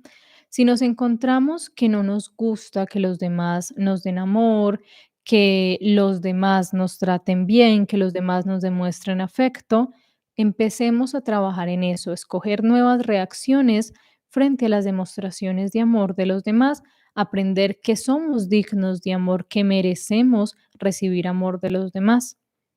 Segundo, en vez de dudar inmediatamente de la sinceridad de cualquier gesto afectivo, acéptalo con un muchas gracias o cuánto me alegra que pienses así. Lo que hacemos muchísimas veces es esta modestia, que no es modestia, sino que no creemos en nosotros mismos. Entonces, si alguien nos da un cumplido, si alguien nos dice que hicimos las cosas bien, inmediatamente empezamos a invalidarnos, a colocarnos por debajo y a decir, no, fue muy fácil lo que hice, a mí no me gusta que me alaben, a mí no me gusta que me feliciten. Entonces nos lleva, Wendayer nos da esa recomendación que antes de empezar a dudar del cumplido, de empezar a disminuir lo que hicimos, empezar a decir que no merecemos eso, digamos un muchas gracias, que nos vayamos volviendo conscientes de que recibir cumplidos no está mal porque los merecemos. También nos habla de que es verdad que es importante darse un gusto porque lo merecemos. Empieza a elegir las cosas que más te gusten en todas las situaciones, incluso en los mercados y en las tiendas de comestibles. Date el lujo de adquirir tu producto favorito, sea lo que sea, porque tú te lo mereces. Abomina y destierra toda conducta abnegada en la que te niegas a ti mismo a menos que sea absolutamente necesario y rara vez lo es. A veces no nos premiamos a nosotros mismos. Trabajemos solo para darle gusto a los demás.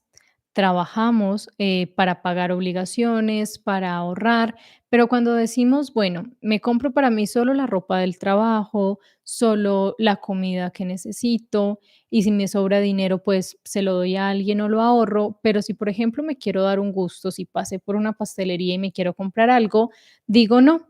No me lo merezco, eso es desperdiciar el dinero. Entonces recuerden que también cultivar y cuidar el amor propio significa premiarse. Ustedes tienen derecho a premiarse. Entonces, de eso es algo de educación financiera que dicen que siempre de nuestras ganancias debemos de sacar un porcentaje para nosotros, para darnos algo que es para nosotros, que es para la casa, que para los niños, que para... No, es para usted. Usted se lo merece y cuidar el amor propio es eso, premiarse. Nos dice también otra sugerencia, otro ejercicio. Elimina la envidia reconociéndola como una manera de rebajarte a ti mismo. Al compararte con otras personas e imaginarte que eres menos queridos que ellos, haces que otros sean más importantes que tú. Mides tus propios méritos comparándolos con los de los demás. Hay que eliminar la envidia porque cuando nosotros nos comparamos con los demás, siempre vamos a encontrar a alguien menor, a alguien mejor o peor que nosotros. Entonces hay que eliminar la envidia por eso, porque nosotros no tenemos que compararnos siempre. No, no va a haber nadie mejor que nosotros ni peor que nosotros. Nosotros somos únicos y cuando nos amamos y cuando nos respetamos, entendemos que ser únicos, que ser quienes somos, es lo importante y es lo valioso. Envidiar y desear lo de los demás, lo único que hace es que aleja las cosas de nuestra vida. Entonces, por eso es importante eliminar la envidia. Y ahora, después de esos ejercicios, les comparto el capítulo 3. Los saludo a todos. Muchas gracias por estar acá. Muy buenas noches a todos los que van llegando. Capítulo 3. Tú no necesitas la aprobación de los demás. La tercera zona errónea. Buscar la aprobación de los demás. Es posible que pierdas demasiados momentos presentes esforzándote por lograr la aprobación de los demás o preocupándote por alguna contrariedad que te haya acaecido. Si el deseo de aprobación externa se ha convertido en una verdadera necesidad en tu vida, quiere decir que tienes mucho que hacer en pro de ti mismo. Puedes empezar por comprender que la búsqueda de la aprobación externa es más un deseo que una necesidad. No estoy diciendo que esté mal que nos guste que nos aplaudan o feliciten cuando hagamos las cosas bien. La búsqueda de la aprobación se convierte en una zona errónea solo cuando se convierte en una necesidad en vez de un deseo. Nos dice Wendayer que está bien, o sea, que no debemos de sentirnos mal porque los demás nos feliciten, porque los demás nos aprueben de alguna manera. Cuando se vuelve enfermizo, cuando es una zona errónea, cuando no es un deseo, sino que es una necesidad, cuando yo necesito la validación de los otros, cuando todo lo que yo hago está encaminado a que los demás me acepten, cuando para cada paso que voy a dar, cuando cada cosa que voy a hacer, necesito que los demás me feliciten y necesito que los demás me digan que lo estoy haciendo muy bien.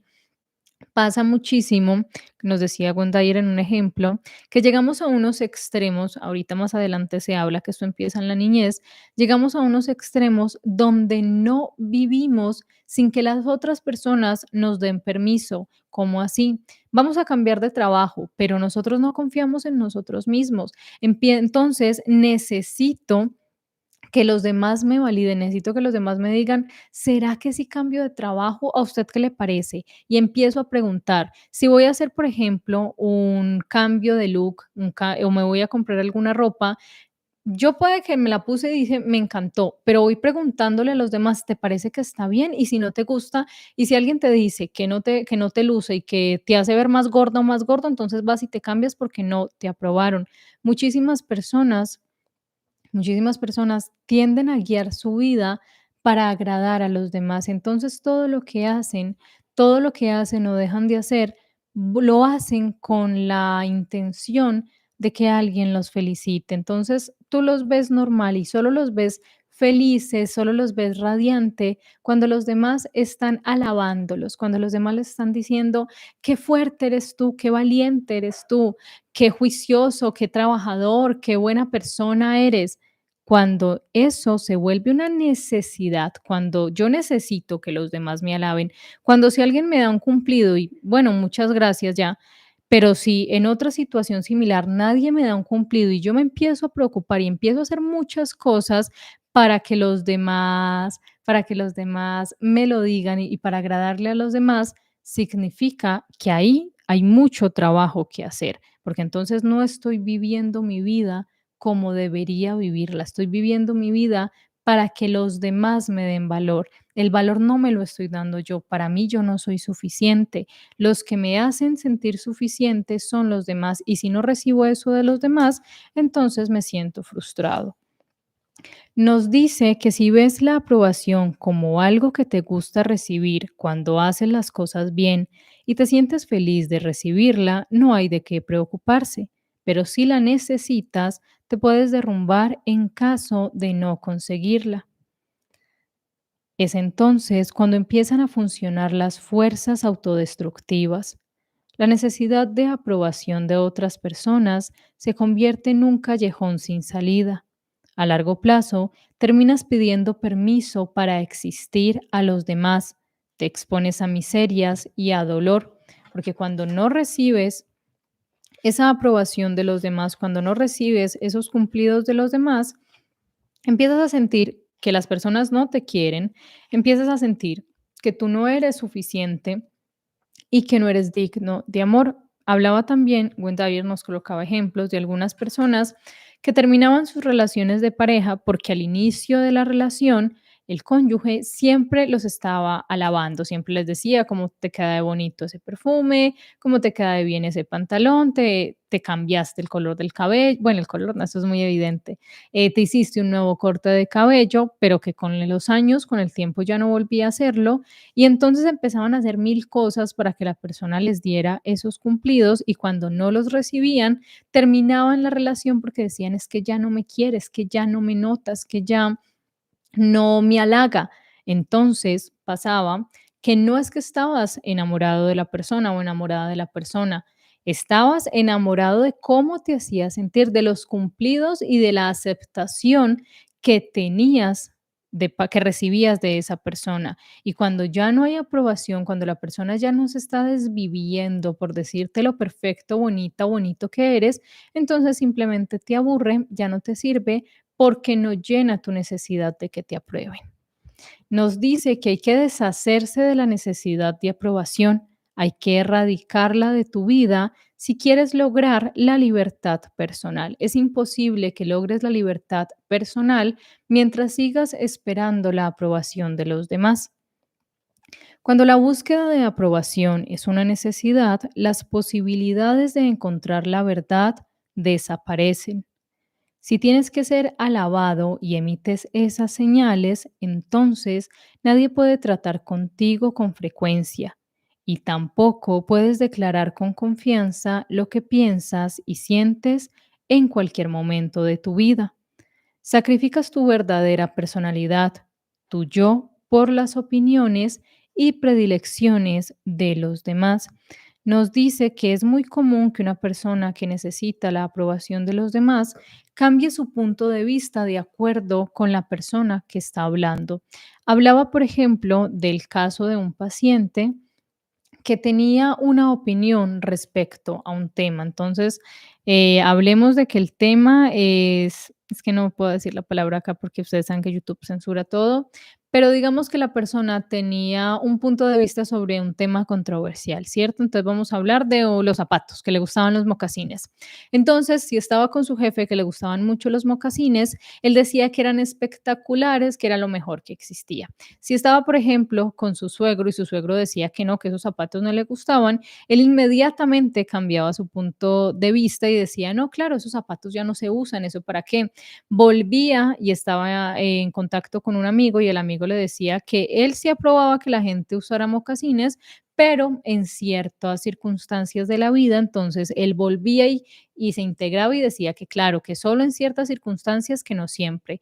Pero cuando volvía a estar en compañía de su esposa, que le decía que no le gustaban y que eran horribles, y él pensaba lo mismo, entonces ahí se sentía él, porque sentía que podía hablar con su esposa, podía tener un punto donde no tenía que agradar a los demás. Es muy común en las personas que necesitan la aprobación de los demás que no defiendan sus ideales, que no defiendan las cosas que piensan, que simplemente acomoden su punto de vista para agradar a los demás. Entonces los vas a ver y es muy común que los veas hoy hablando de un comportamiento que les incomoda y que no les guste y al otro día cometiendo y haciendo ese comportamiento simplemente porque están con una persona que lo valida. Cuando nosotros necesitamos esa aprobación, cuando nosotros no nos tenemos suficiente amor propio y nosotros no trabajamos en entender que no necesitamos la validación de de los demás, se vuelve normal que cambiemos nuestro punto de vista así como pestañear. Nos dice que la necesidad de aprobación se fundamenta en una sola suposición. No confíes en ti mismo. Confirma todo con otra persona primero. Nuestro ambiente cultural refuerza el comportamiento de búsqueda de aprobación como norma de vida. Nos dice que desde niños desarrollamos con nuestros padres una necesidad de ser aprobados. Ellos nos dicen qué comer, qué vestir, qué jugar y cómo comportarnos. En esa etapa es totalmente normal depender de ellos para todo, pero como padres también es importante aprender a dejar que los niños tomen sus propias decisiones. Por ejemplo, dejarlos que se cambien la chaqueta, que hagan algunas cosas solos, así no las hagan bien. Hablaba de que de niños siempre se nos decía, bueno, el niño a veces quería colocarse su propia ropa, lo invitaban a una fiesta y él quería colocarse su propia ropa, quería colocarse su propia pijama y nosotros le decíamos, no, yo te coloco la pijama, esa es la pijama que te vas a colocar y te vas a ir así, le ponías la ropita y tal vez él se sentía, no le gustaba esa ropa, no se sentía a gusto con el color o simplemente le daba calor. Ahora, gracias a Dios, es muy normal que los pediatras y los terapeutas de niños te digan que es muy importante dejarlos que ellos elijan. Entonces, por ejemplo, que a la hora de dormir tú simplemente no saques la pijama y se la pongas, sino que le des 2 opciones y así el niño va desprendiéndose de esta necesidad de hacer lo que los demás le dicen que tiene que hacer, de esta necesidad de aprobación. Hablaba de que es importante, por ejemplo, dejar que se colocaran la chaqueta solitos, porque listo, el niño se coloca la chaqueta, pero se la colocó al revés. Entonces decimos, no, es que te ves horrible, es que te tienes que colocar la chaqueta con todos los botones hasta el último botón, así no te deje respirar. Y si te la colocas diferente, eres un niño malo, eres un niño feo. Entonces lo que estamos haciendo con eso, claro, queremos formar la conducta del niño, que sea un niño obediente, que sea un niño que se comporte bien, pero se nos olvida que ese niño es un ser humano que va a crecer y si nosotros le inculcamos desde pequeño que tiene que hacer lo que los demás le digan que tiene que hacer para poder ser agradable ante los ojos de los demás y para que lo puedan aprobar, lo que le estamos haciendo es un daño. Por eso ahora se vuelve muy normal ver, en las pocas fiestas, yo he notado sobrinos pequeños, mis sobrinos ya están muy grandes, pero a veces he ido a piñatas o a baby shower que me invitan y uno ve niños con una camisa amarilla y un pantalón verde y uno dice, a ese niño se vistió solo y es algo muy normal porque es ir soltando, es ir enseñando disciplinas, ir enseñando normas para que se defienda y se comporte bien en sociedad, pero también no crearle dependencia con los padres, esa dependencia y esa necesidad de aprobación, las figuras van cambiando a medida que el niño crece. Esto es muy importante para que el niño aprenda a desarrollar confianza en sí mismo y en sus decisiones, a enfrentarse a los problemas y tener comportamientos independientes que le sirvan para toda la vida. En las escuelas se refuerza esta necesidad de aprobación. Se le dice al niño qué hacer para ser bien visto, cómo sentarse, cuándo hablar, cómo dibujar y cuándo pararse de la silla. Contrario a lo que se piensa de la escuela, Wendayer nos dice que ésta solo sigue sembrando en el niño inseguridad acerca de su criterio. El mensaje es claro: está mal pensar por ti mismo. Y si lo haces, eres un rebelde y un alborotador que te van a mandar a una esquina del salón castigado 45 minutos por no hacer caso. Por esto se vuelve habitual ver al niño en las mesuelas del salón, el que aprende a agradar a todos los profesores, y esto lo que se busca en la escuela es que obedezcas y haga lo que los demás dicen que está bien hacer.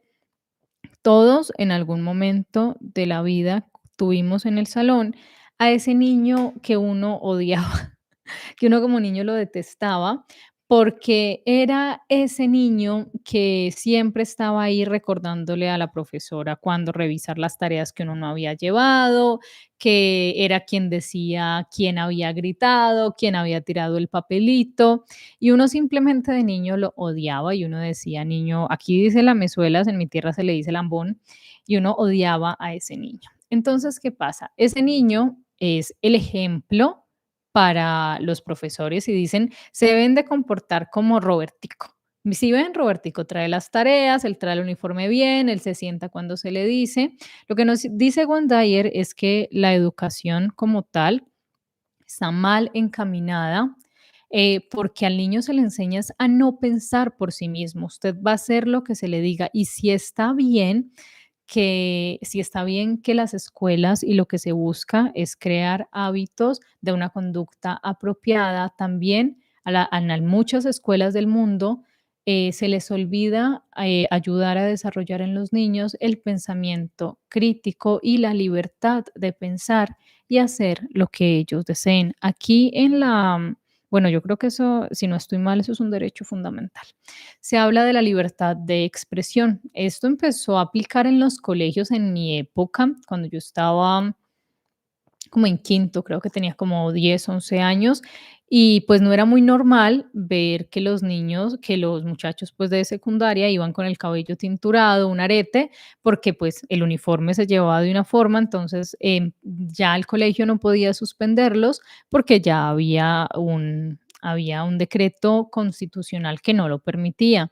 Entonces, ese libre desarrollo de la personalidad, así es que se llama, es algo que también se tiene que fomentar en las escuelas, tal como nos lo dice Wendayer, enseñarle a los niños que no es solo que la vida no se basa en obedecer a los demás y en seguir todo el patrón del rebaño, que también es importante y que no tiene nada de malo tener un pensamiento crítico y tener un pensamiento propio. Nos dice que no solo la escuela y los padres educan para la necesidad de aprobación, también lo hace la iglesia y el Estado, diciendo al individuo cómo debe comportarse para ser bien visto, cómo y qué debe pensar bajo la amenaza de un castigo eterno o la reprobación social.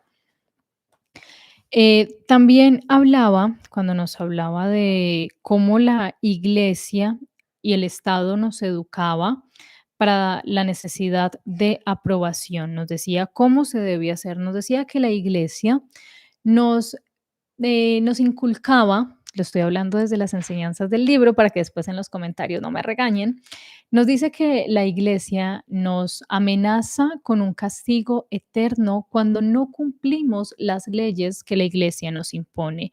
El Estado nos dice, tú no tienes la capacidad de pensar, dame a mí tu dinero, dame a mí tus impuestos, tú no tienes la capacidad de cuidarte, así que te voy a obligar a que te pagues un seguro social para que cubras tus cosas.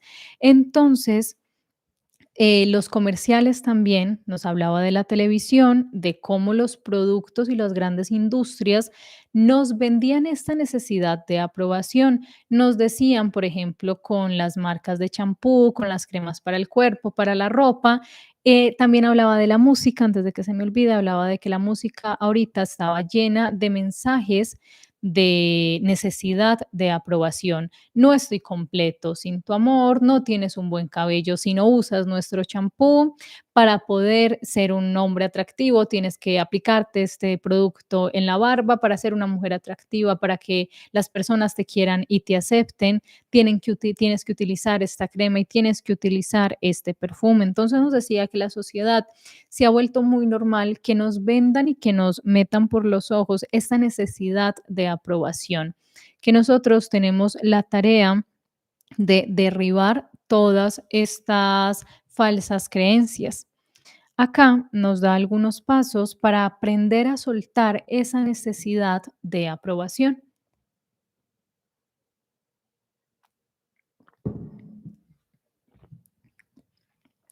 Algunos pasos para aprender a soltar la necesidad de aprobación. Echa un vistazo a cómo funciona el mundo. Para resumir, debes aceptar que jamás puedes complacer a todos. Sabes muy bien que por lo menos la mitad de la gente que compone tu mundo va a estar en desacuerdo con al menos la mitad de las cosas que digas. Movido por este conocimiento, puedes empezar a enfocar de otra manera las actitudes críticas de los demás. Cuando alguien no esté de acuerdo contigo, en lugar de ofenderte, piensa que te has encontrado con otro punto de vista diferente al tuyo. Saber que hagas lo que hagas, digas lo que digas o pienses lo que pienses, habrá alguien que no esté de acuerdo contigo, es la mejor manera de salirse del túnel de la desesperación por la aprobación. Cuando seas consciente de la posibilidad de la crítica y la esperes, no te sentirás ofendido y dejarás de tomarla como un ataque a tu persona. Uno de los pasos más importantes para aprender a soltar la necesidad de aprobación es reconocer que nunca vamos a estar 100% de acuerdo con las opiniones de otra persona. Me pasa muchísimo que yo lo hablo con ustedes acá y me pasan los comentarios que me ha pasado mucho en Este dolor no es mío, que alguien me comenta y me dice, esto no es verdad porque yo leí tal libro y no decía que era verdad. Esto no es verdad porque yo trabajo con esto y esto no es verdad. Entonces hay una cosa que hay que tener muy presente. Lo que siempre les digo, lo primero, no existe la verdad absoluta. Lo que puede ser verdad para mí, no puede ser verdad para ti. Cuando yo no necesito cuando no tengo, perdón, la necesidad de aprobación, entiendo y respeto el pensamiento de los demás. Lo que nos dice Dyer es que, movidos por este conocimiento de que no todo el mundo debe de estar de acuerdo conmigo, de que no todo el mundo debe de pensar de la misma manera que yo pienso, debe de aprobar lo que yo estoy pensando, empiezo, perdón, a respetar lo que piensen los demás. Cuando yo con uñas y dientes empiezo a defender mi punto de vista y empiezo a tratar a los demás de ignorantes, de fanáticos, de brutos, porque yo pienso de una manera y usted piensa de la otra, ¿qué estoy primero diciendo? Necesito que me aprueben, necesito que por favor ustedes vean que yo tengo la razón cuando yo me estoy comportando de esa manera. Si yo no tengo la necesidad de aprobación, ¿qué pasa?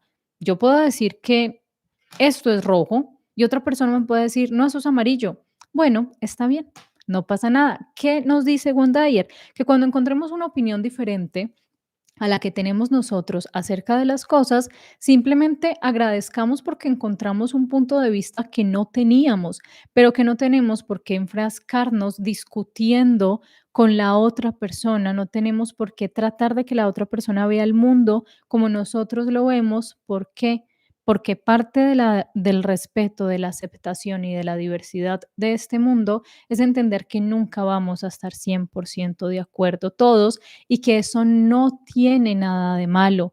Por eso se vuelve muy común que uno vea a las personas peleando por los tipos de música que tienen, peleando por las religiones que tienen, porque es que yo creo que la verdadera es esta, la verdadera es aquella, y uno encuentra entre todo el mundo tratándose mal por esas cosas.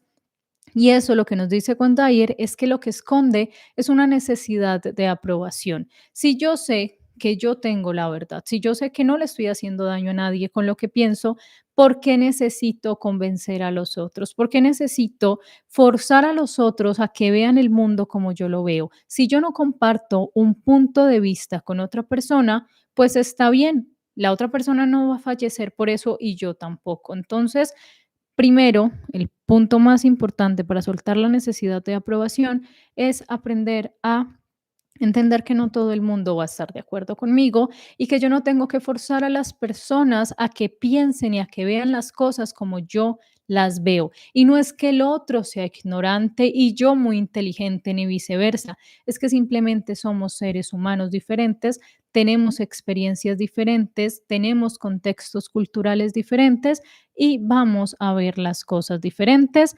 Entonces, hasta me alegra haber tocado este tema acá, porque como les digo, en los comentarios pasa muchísimo, siempre les recuerdo que analizo libros, lo hablo desde el punto de vista del autor y que tú puedes ser muy especialista en algo y eso está muy bien y eso es perfecto, pero tú no tienes que convencer a los demás que piensen lo mismo que tú.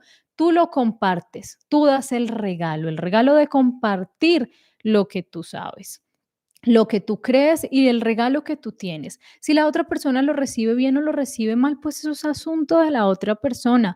Pero cuando tú dices, es que yo sé mucho sobre este tema y yo estudié y yo leí y yo constelé y me di cuenta que eso es mentira, lo que estás diciendo es que no te sirvió, que perdiste el tiempo, porque necesitas convencer al otro.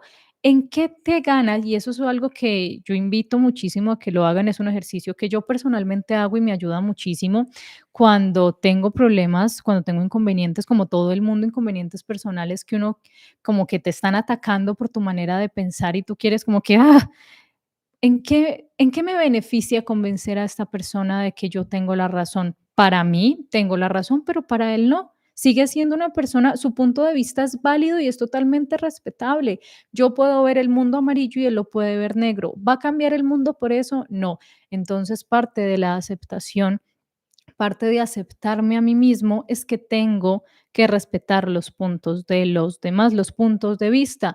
No es que el otro, y recuerden mucho eso, la verdad absoluta no existe. Lo que para mí es verdad, lo que para mí es cierto, para otra persona es mentira y no tiene absolutamente nada de malo porque es un ser humano diferente a mí, que tiene un proceso diferente al mío y que la aceptación y el respeto personal empieza respetando los puntos de vista de los demás. Cuando yo tengo que forzar a los demás para que piensen igual que yo, el problema no está en el otro no es el ignorante soy yo que necesito convencerle de que yo tengo razón. No siendo más, nos vamos al capítulo 4, la ruptura con el pasado. Aquí volvemos, perdón, a tocar el ahora. Capítulo 4, la ruptura con el pasado. Esta frasecita, al inicio de cada capítulo, el libro nos comparte me perdí, nos comparte una frase. Las otras no las quise anotar, pero esta sí me pareció muy importante. Solo los fantasmas se revuelcan en el pasado, explicándose a sí mismos con descripciones basadas en sus vidas ya pasadas. Tú eres lo que eliges ser hoy en día, no lo que antes elegiste ser. Nos hace dos preguntas, este capítulo deja dos preguntas muy importantes que espero las apunten o espero las mediten. ¿Quién eres? ¿Cómo te describes a ti mismo? Para contestar estas dos preguntas tendrás sin duda que referirte a tu propia historia y a un pasado ya vivido, pero al que sin duda sigues ligado y del que parece difícil escapar. Te has colocado etiquetas que te definen, que te limitan y que muchas veces son tú. Muchísimas veces nos definimos por lo que hicimos o por lo que pasó en el pasado. Entonces decimos, yo soy desafortunado para el amor, yo no soy bueno para los deportes, yo no soy bueno para manejar dinero, yo no soy bueno para los cambios. Dejamos que el pasado defina quiénes somos nosotros. Dejamos que el pasado nos etiquete, nos rotule, nos colocamos la etiqueta de yo no soy suficiente, yo no sé hacer las cosas, yo no sirvo para esto. Entonces es importante siempre recordar que el pasado se utiliza para aprender, no para lamentarnos ni para quedarnos viviendo en él. Nos dice que tus yo soy que te describen, que te describen son un autoneutralizador, me equivoqué, qué pena con ustedes, tu yo soy, que describen un comportamiento autoneutralizador, se remontan a algo que aprendiste en el pasado. Estos yo soy que te limitan caen en dos categorías. El primer tipo de etiquetas o clasificaciones proceden de la demás gente. Te las colocaron cuando eras niño y las has llevado contigo desde entonces. Las otras etiquetas son el resultado de una elección de tu parte para evitar tener que hacer cosas que te incomodan o que te resultan difíciles de hacer. Se vuelve común que los adultos etiqueten a los niños con comparaciones de sus propias limitaciones, volviendo normal frases como estas. Es tan malo para bailar como su madre. La pintura no se le da como a su abuela. Y así la lista sigue. Tal como muchos de los comportamientos que tenemos y que manifestamos en nuestra vida adulta proceden de nuestra niñez. Como les dije, Wendayer lo aborda de una manera muy fácil de entender, lo aborda de una manera muy respetuosa y muy bonita, pienso yo, porque en ningún momento juzga a los padres por hacer esto, ni nos juzga a nosotros como adultos por manifestarlo, pero sí nos invita a trabajarlo, a identificarlo y a mirar cuándo empezamos a creernos y a colocarnos y a identificarnos con todas esas etiquetas que nos colocaron desde niños. Entonces, si por ejemplo desde niños resulta que, no sé, a nuestros papás no les gustaban las botas y nos decían, no te coloques botas porque te ves feísimo con eso, o se te ven horribles las botas, no las uses, o tu mamá o tu papá no eran buenos para bailar, entonces tú salías a bailar como chiquito y se burlaban de ti, te decían, ay, mire, es igual de malo para bailar que papá o que la mamá.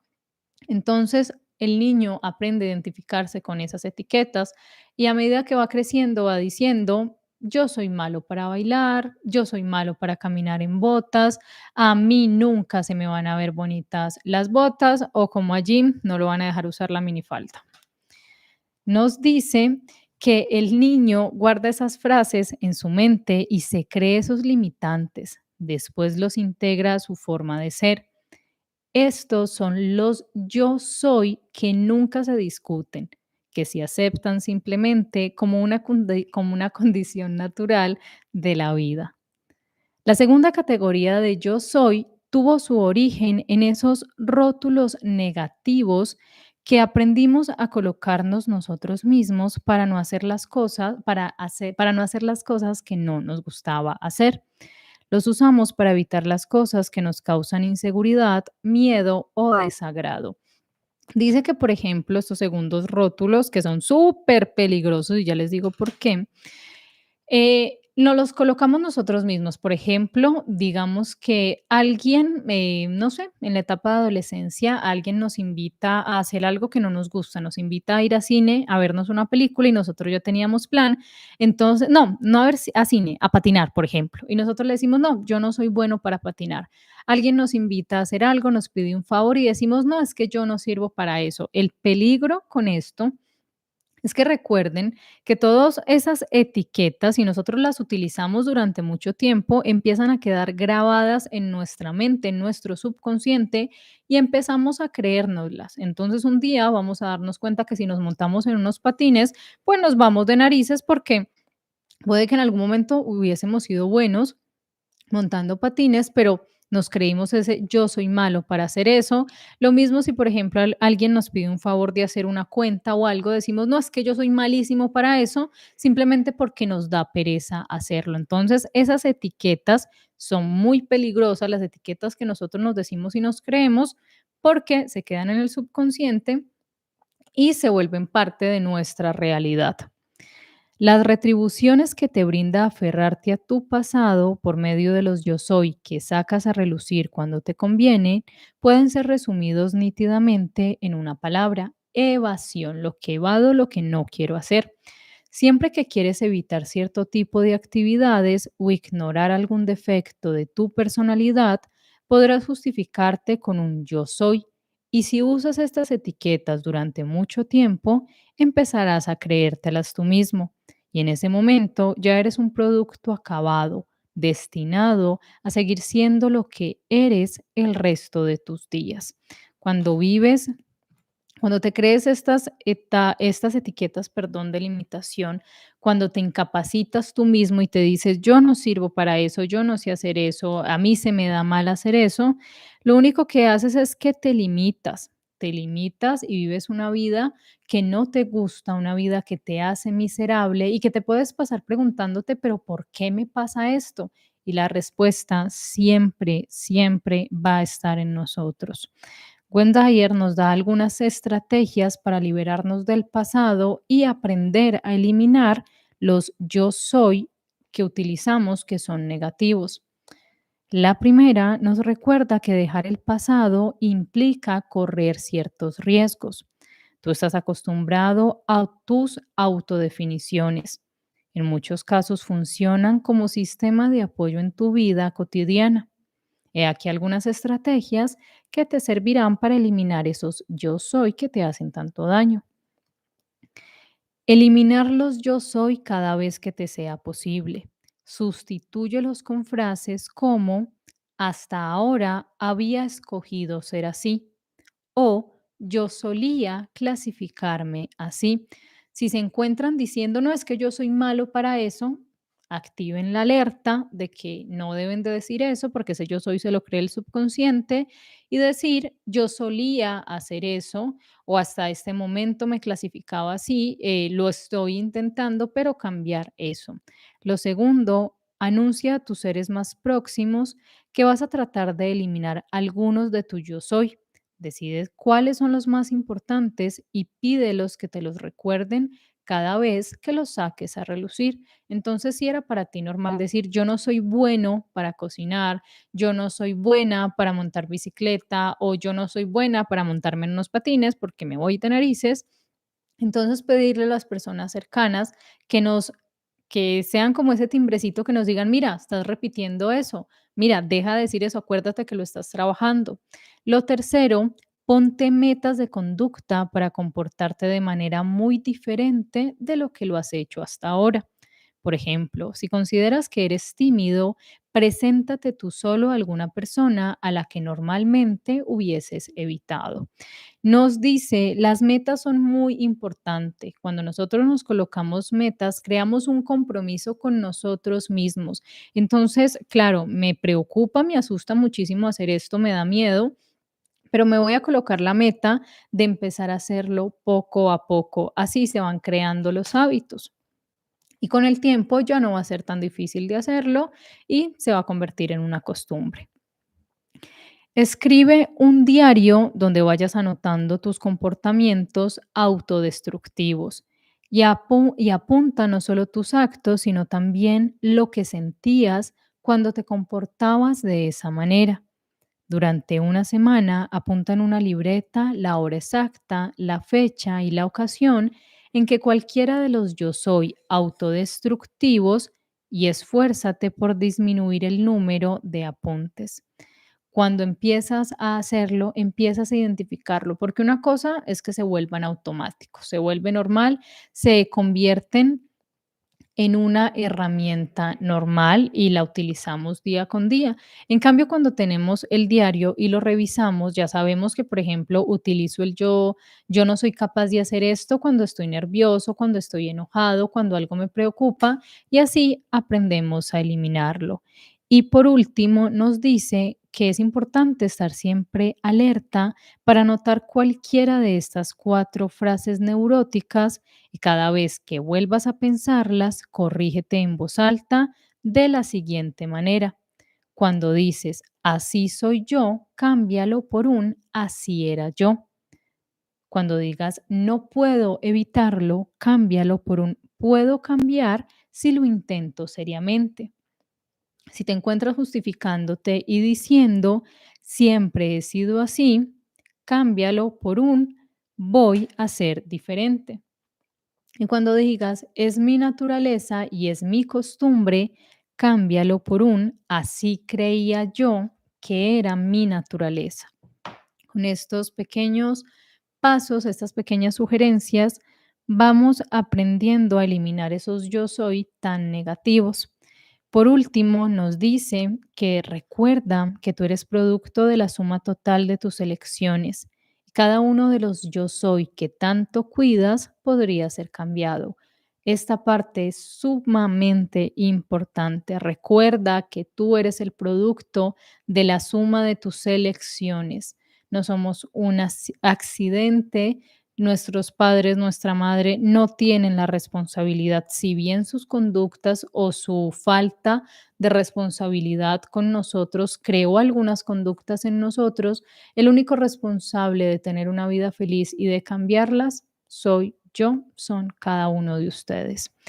Ahora nos vamos para el quinto capítulo, las emociones inútiles, la culpabilidad y la preocupación. Permítanme por acá.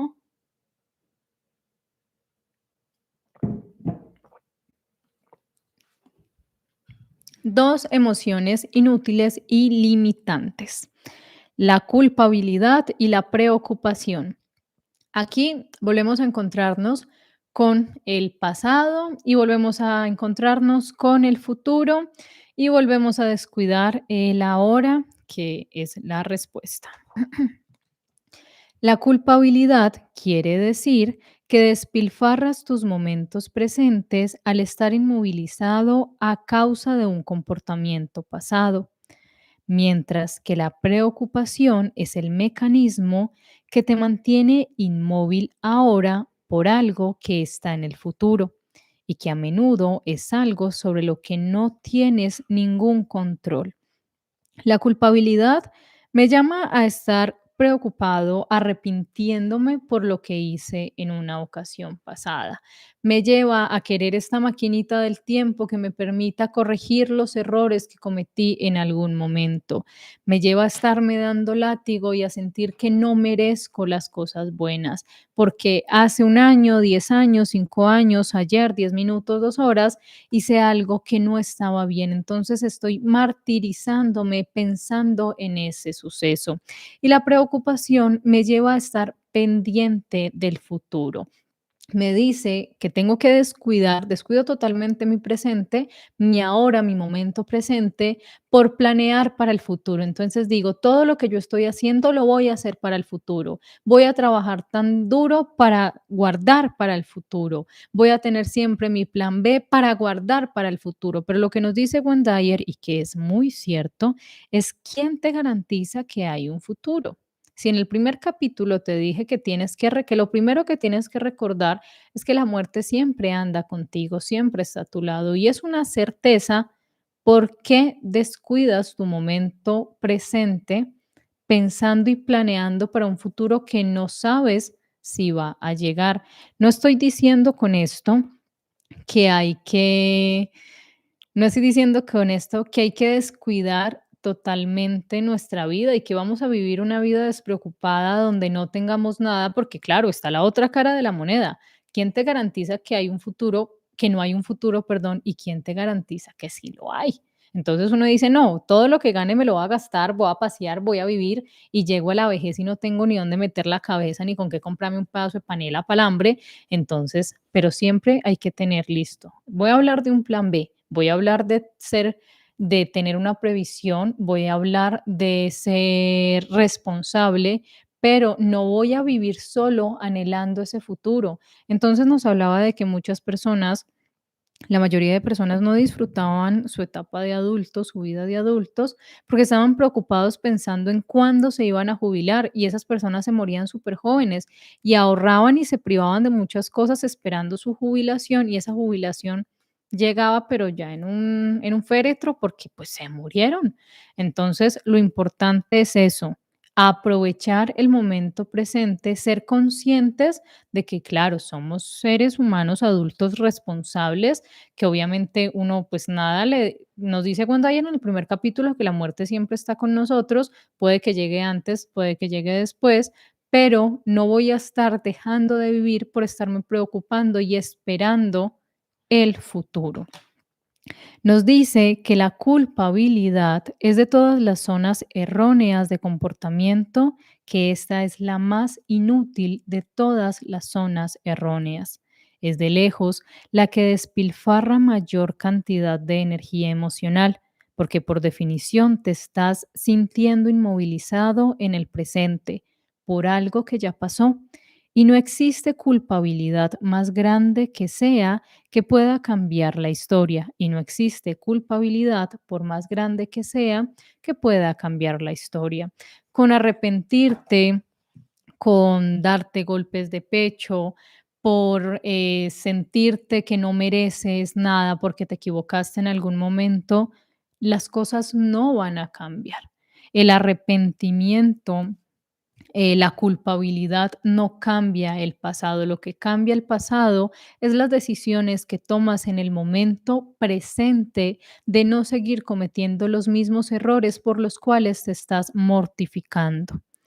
Desde niños nos encontramos con la culpabilidad. Nuestros padres la usan para que hagamos lo que ellos desean. Recurren a ella cada vez que sienten que no les estamos haciendo caso o que no les estamos saliendo de las manos.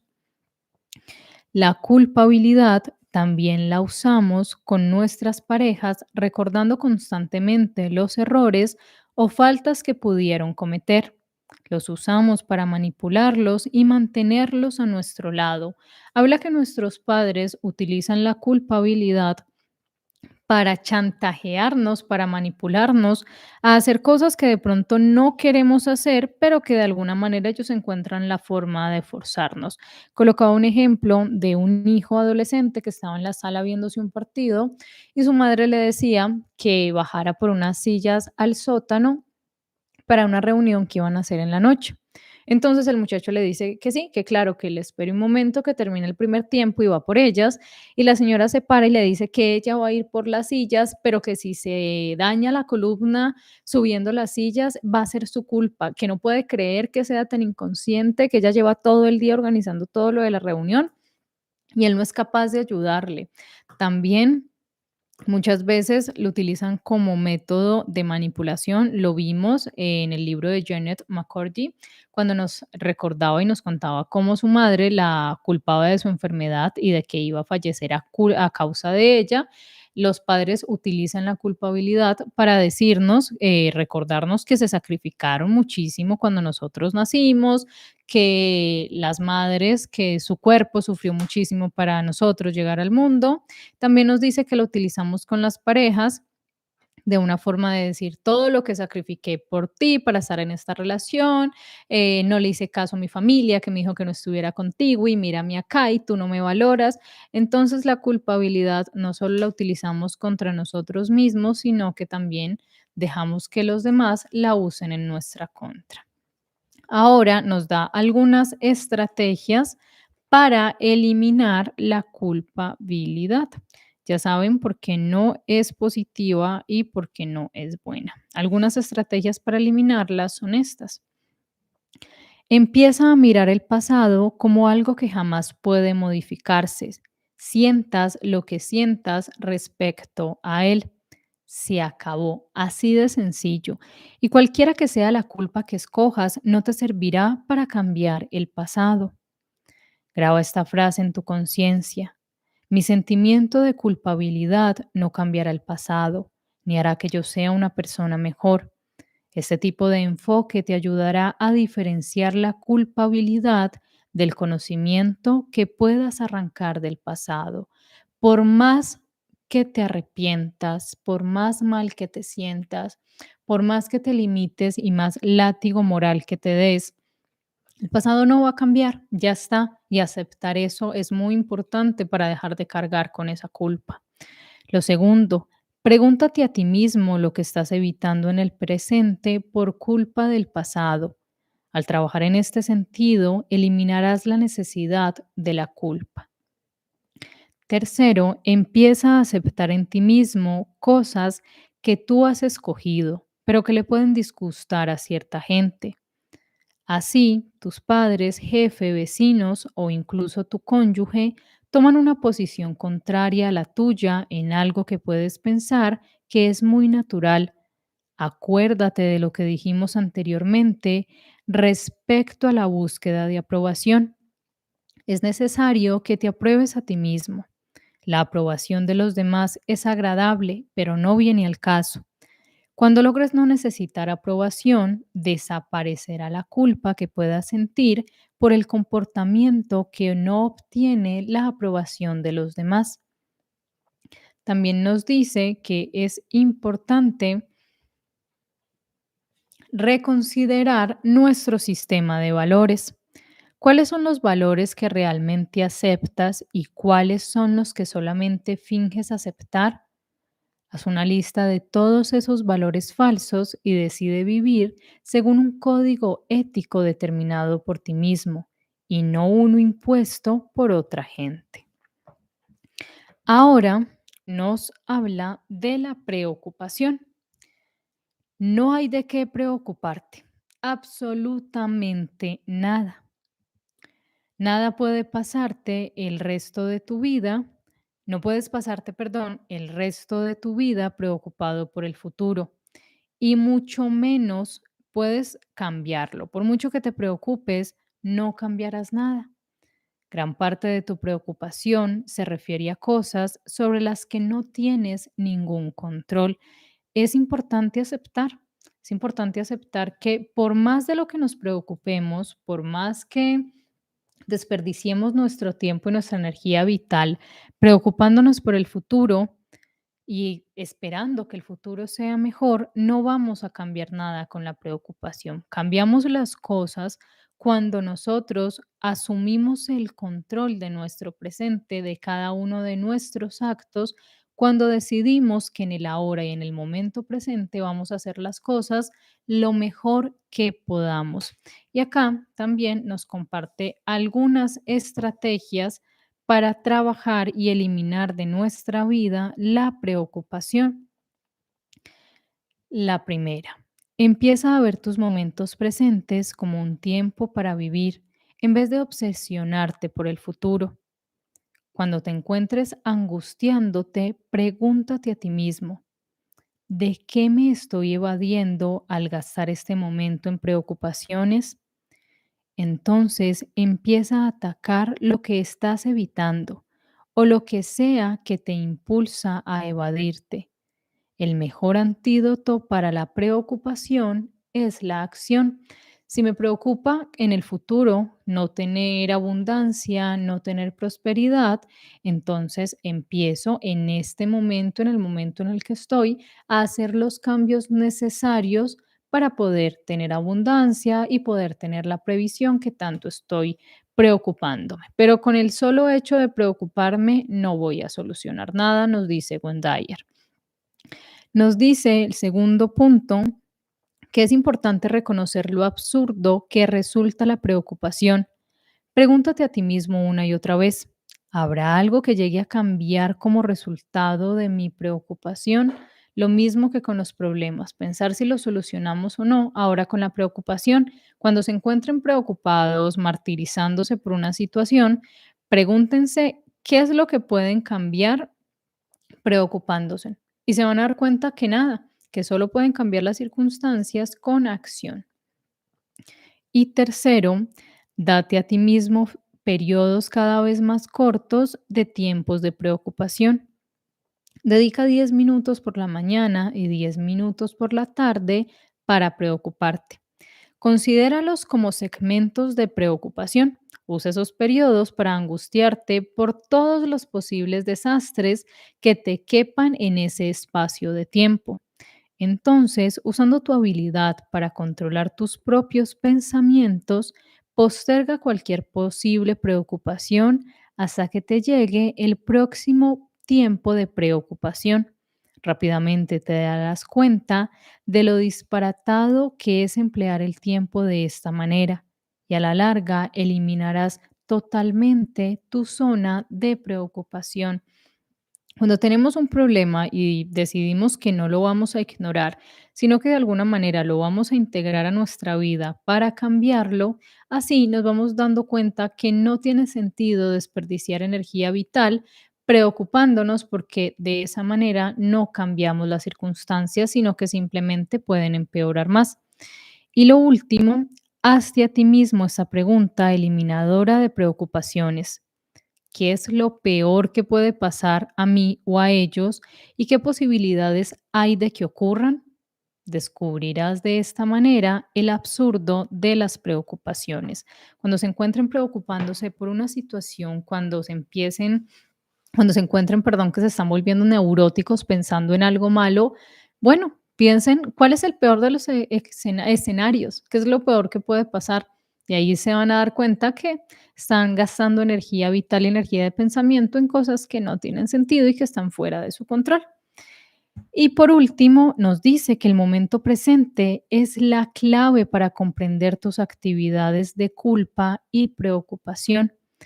Aprende a vivir ahora, en el presente, y a no desperdiciar tus momentos actuales en pensamientos inmovilizantes sobre el pasado o el futuro.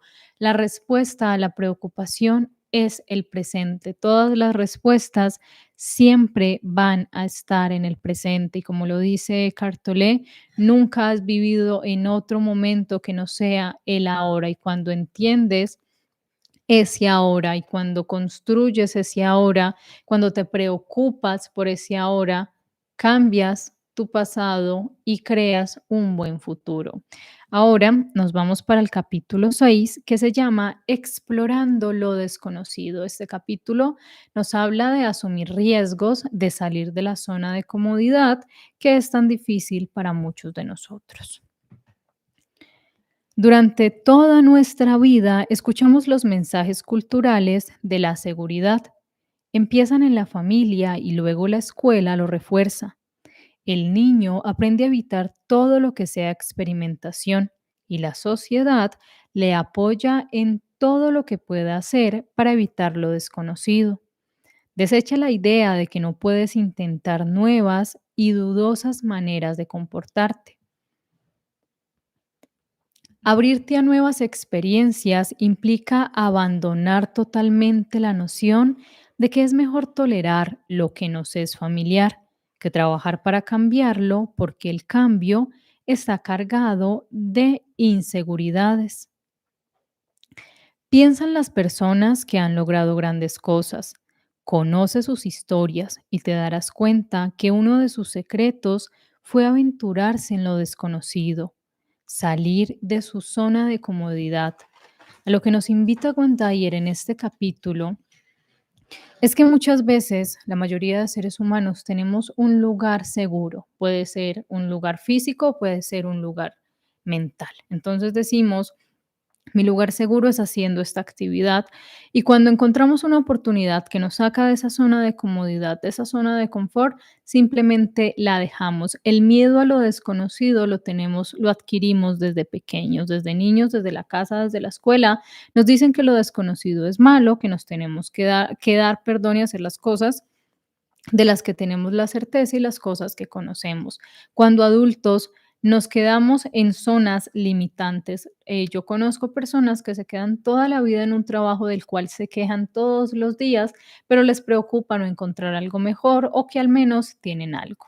El conformarse, el quedarse, el no salir de la zona de comodidad nos lleva a conformarnos. Cuando nos conformamos, lo que estamos haciendo es que nos estamos abrazando a la infelicidad, a las cosas que en realidad no nos gustan, a las cosas que en realidad no nos hacen sentir plenos, a las cosas que no nos dejan ser felices, pero nos invita Dyer a que busquemos las historias de los grandes pensadores, de las personas que han logrado grandes cosas en el mundo y nos vamos a dar cuenta cómo esas personas lograron eso al salirse de su zona de comodidad, al desafiar lo que les dijeron que estaba bien o que estaba mal hacer. Y que así se logran las grandes cosas, retándonos a nosotros mismos, saliéndonos de ese lugar seguro que puede ser un lugar físico o un lugar mental, que detrás de lo desconocido hay grandes cosas, que hay grandes aprendizajes y hay grandes cosas que recibir y que vivir. Nos dice que puedes hacer cualquier cosa que quieras hacer porque lo deseas y por ningún otro motivo. No hay una razón para salirse de la zona de comodidad. No es decir, es que lo voy a hacer para que los demás vean que yo soy capaz. No, lo voy a hacer porque lo quiero hacer. Lo hago por mí. Todos estos cambios de este libro de autoayuda y de superación personal nos recuerdan lo que siempre les digo, que todos los cambios se hacen por mejorar nosotros mismos. Perdón.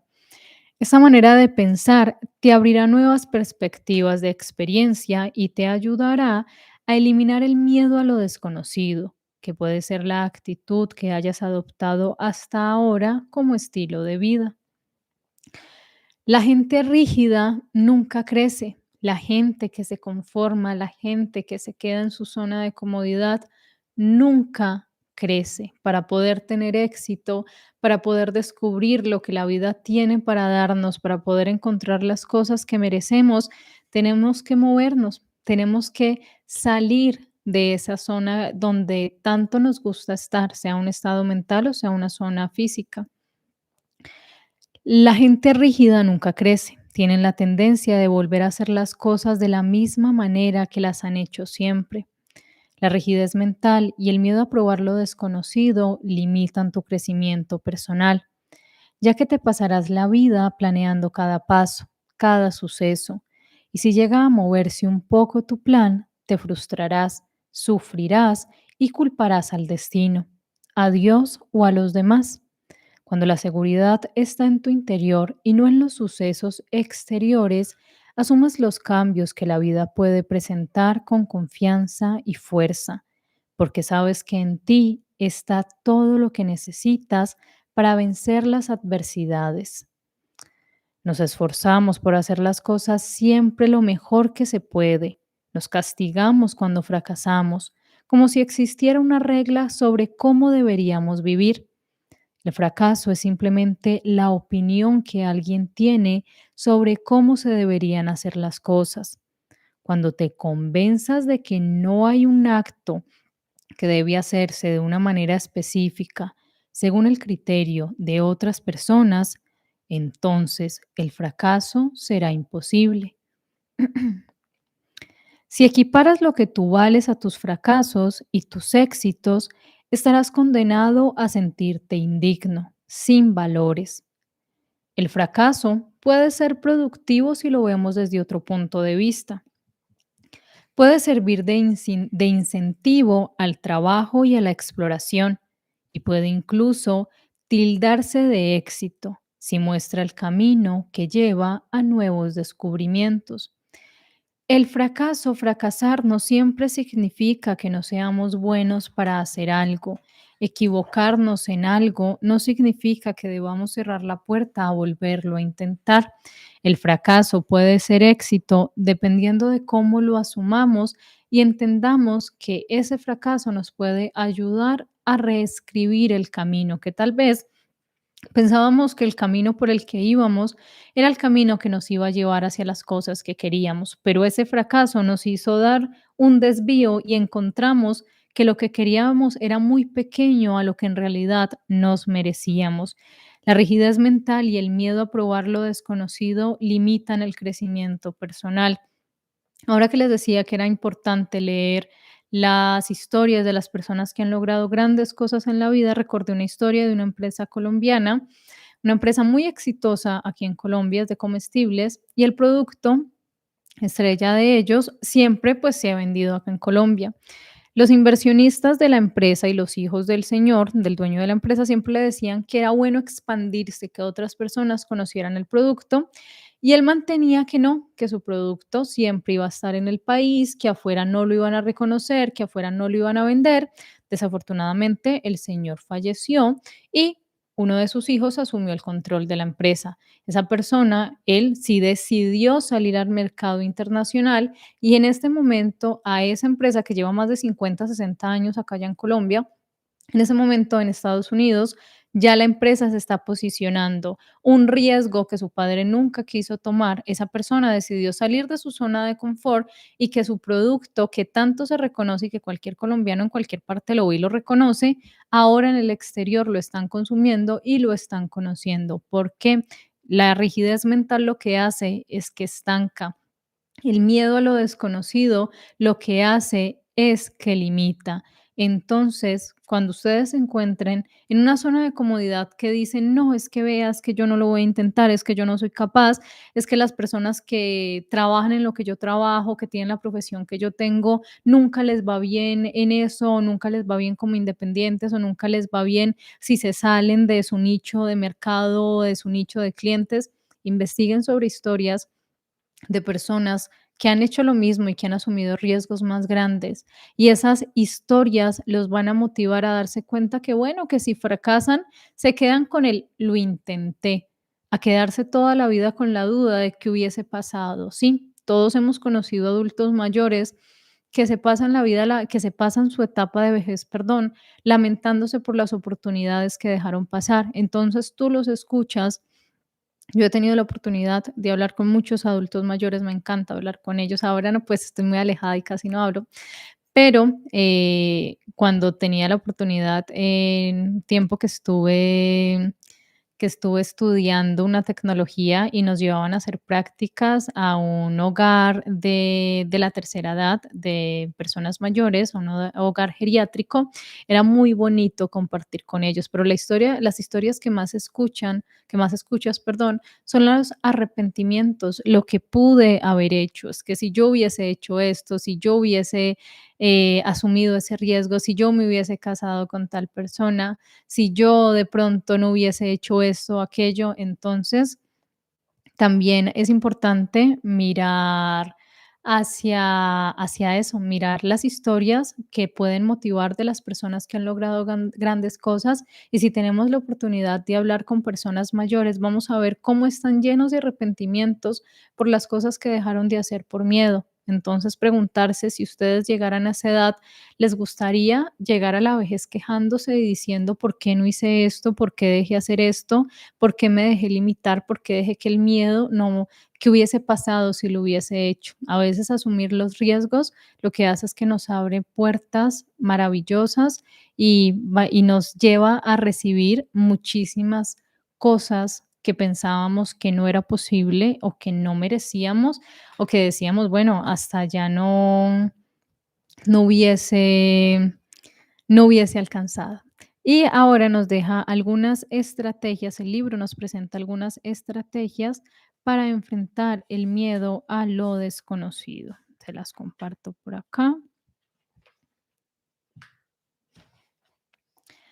La primera es hacer esfuerzos selectivos por probar cosas nuevas, aunque sientas la tentación de quedarte en lo conocido. Por ejemplo, en un restaurante pide un plato nuevo. ¿Por qué? Porque puede ser diferente y podría gustarte. Algunas veces todos los cambios empiezan con cosas pequeñas. Entonces, si decimos yo siempre como lo mismo cada vez que voy a un restaurante, bueno, aventúrense a probar algo diferente, que es lo peor que puede pasar, que no les guste y ya. Segundo, deja de sentirte obligado a tener un motivo o razón para todo lo que haces.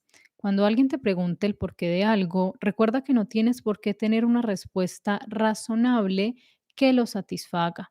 Puedes hacer lo que has decidido hacer simplemente porque así lo deseas. Lo tercero, cada vez que te des cuenta de que estás evitando lo desconocido, dirígete a ti mismo la siguiente pregunta. Ay, me perdí. ¿Qué es lo peor que puede pasar? Verás probablemente que el miedo a lo desconocido es completamente desproporcionado con la realidad de las consecuencias. Y cuarto, recuerda que el miedo al fracaso es a menudo el miedo al ridículo o a la desaprobación de los demás o de alguien en particular. Si dejas que ellos tengan sus propias opiniones, que nada tienen que ver contigo, podrás empezar a valorar tu comportamiento en tus propios términos, en vez de apoyarte en los de los demás. Empezarás a considerar que tus capacidades no son ni mejores ni peores, sino simplemente diferentes a los de los demás. Entonces, mis queridos, aquí cerramos el análisis de los primeros 6 capítulos del libro Tus zonas erróneas de Gwen Dyer. El día de mañana vamos a analizar los otros 6 capítulos para que terminemos con este libro maravilloso, un libro que considero yo es un pionero de la autoayuda, es uno de los primeros libros que hay que empezar a leer cuando decimos, bueno, quiero empezar a hacer cambios en mí, quiero empezar este camino, pero no sé qué libro empezar. Yo siempre les he recomendado Los Cuatro Acuerdos, El Poder de la Hora, esos son mis 2 libros insignia, los que más recomiendo, súmenle y siempre tengan presente tus zonas erróneas de Gwendayer, ya toda la lengua enredada. Si lo pueden leer, léanlo porque van a sacar muchísimas enseñanzas. Es un libro muy fácil de leer, la verdad lo lees súper fácil. Cuando te das cuenta ya vas en la mitad del libro y ni supiste en qué momento pasó todo eso. Entonces, tenemos una cita mañana para que analicemos los otros 6 capítulos. Termino de leerlos. Muchas gracias a todos por estar aquí. Jim, espero que te puedas colocar la minifalda, que yo te vi un rato hable y hable de que no lo dejaban colocar minifalda. Jim, póngasela. Si se quiere colocar la minifalda, pues póngala, van bonitas. A mí nunca me gustaron, la verdad, y mamá siempre me decía que me veía horrible cuando estaba chiquitica y la verdad crecí, y adulta dije, bueno, mi mamá decía que me veía horrible, me la voy a poner y dije, no, es que no me gusta, mucho frío, pero si Jim se quiere poner su minifalda, póngasela. María López, muy buenas noches. A ver, yo leo a María. Y si es el marido y no le gusta cómo respondes porque quiere que pienses como él piensa, pero muy cierto, hay 2 opciones. Hay que hablar, sentarse. Respondo esa pregunta de María, porque creo que estamos hablando de las zonas erróneas y esto es importante.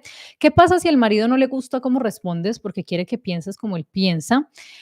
A ver, una relación de pareja no es una cárcel y no es una relación de papá y mamá donde de papá e hijo, perdón, donde el hijo siempre tiene que darle gusto al papá en cómo responde. Lo maravilloso de ser adultos es que nos soltamos de todos esos yugos de nuestros padres que nos decían cómo teníamos que comportarnos. Y si en una relación de pareja nos encontramos limitados, hay dos opciones: hacemos acuerdos para cambiar o cambiamos de pareja. Porque una pareja no, uno no es la copia del otro, uno no es la fotocopia del otro y nunca vamos a pensar igual.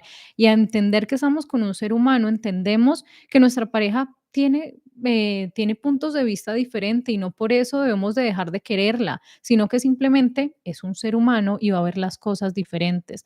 Entonces, María, lo que te recomiendo es tratar de hablarlo, tratar de hacer acuerdos y si eso ya es una decisión personal, pero si los acuerdos no se respetan y si la persona se sella y se coloca la etiqueta de yo simplemente soy así, pues tú tienes que ya definir si de verdad quieres estar en un lugar donde no te prestan atención y donde no te permiten ser tú, porque tarde o temprano esa soga empieza a apretar y ya cuando ves que no puedes respirar es cuando dices, bueno, muy querido y todo, pero si acá no puedo ser yo, entonces esto no me sirve y me voy. Entonces, es una decisión personal, pero lo que yo te recomiendo, Patricia, en ocasiones no se presta a hacer cosas diferentes en países con mucha pobreza o si no se tiene un apoyo familiar. Claro, las situaciones socioeconómicas limitan muchísimo, pero hay que buscar los medios. Siempre como seres humanos vamos a encontrar los medios.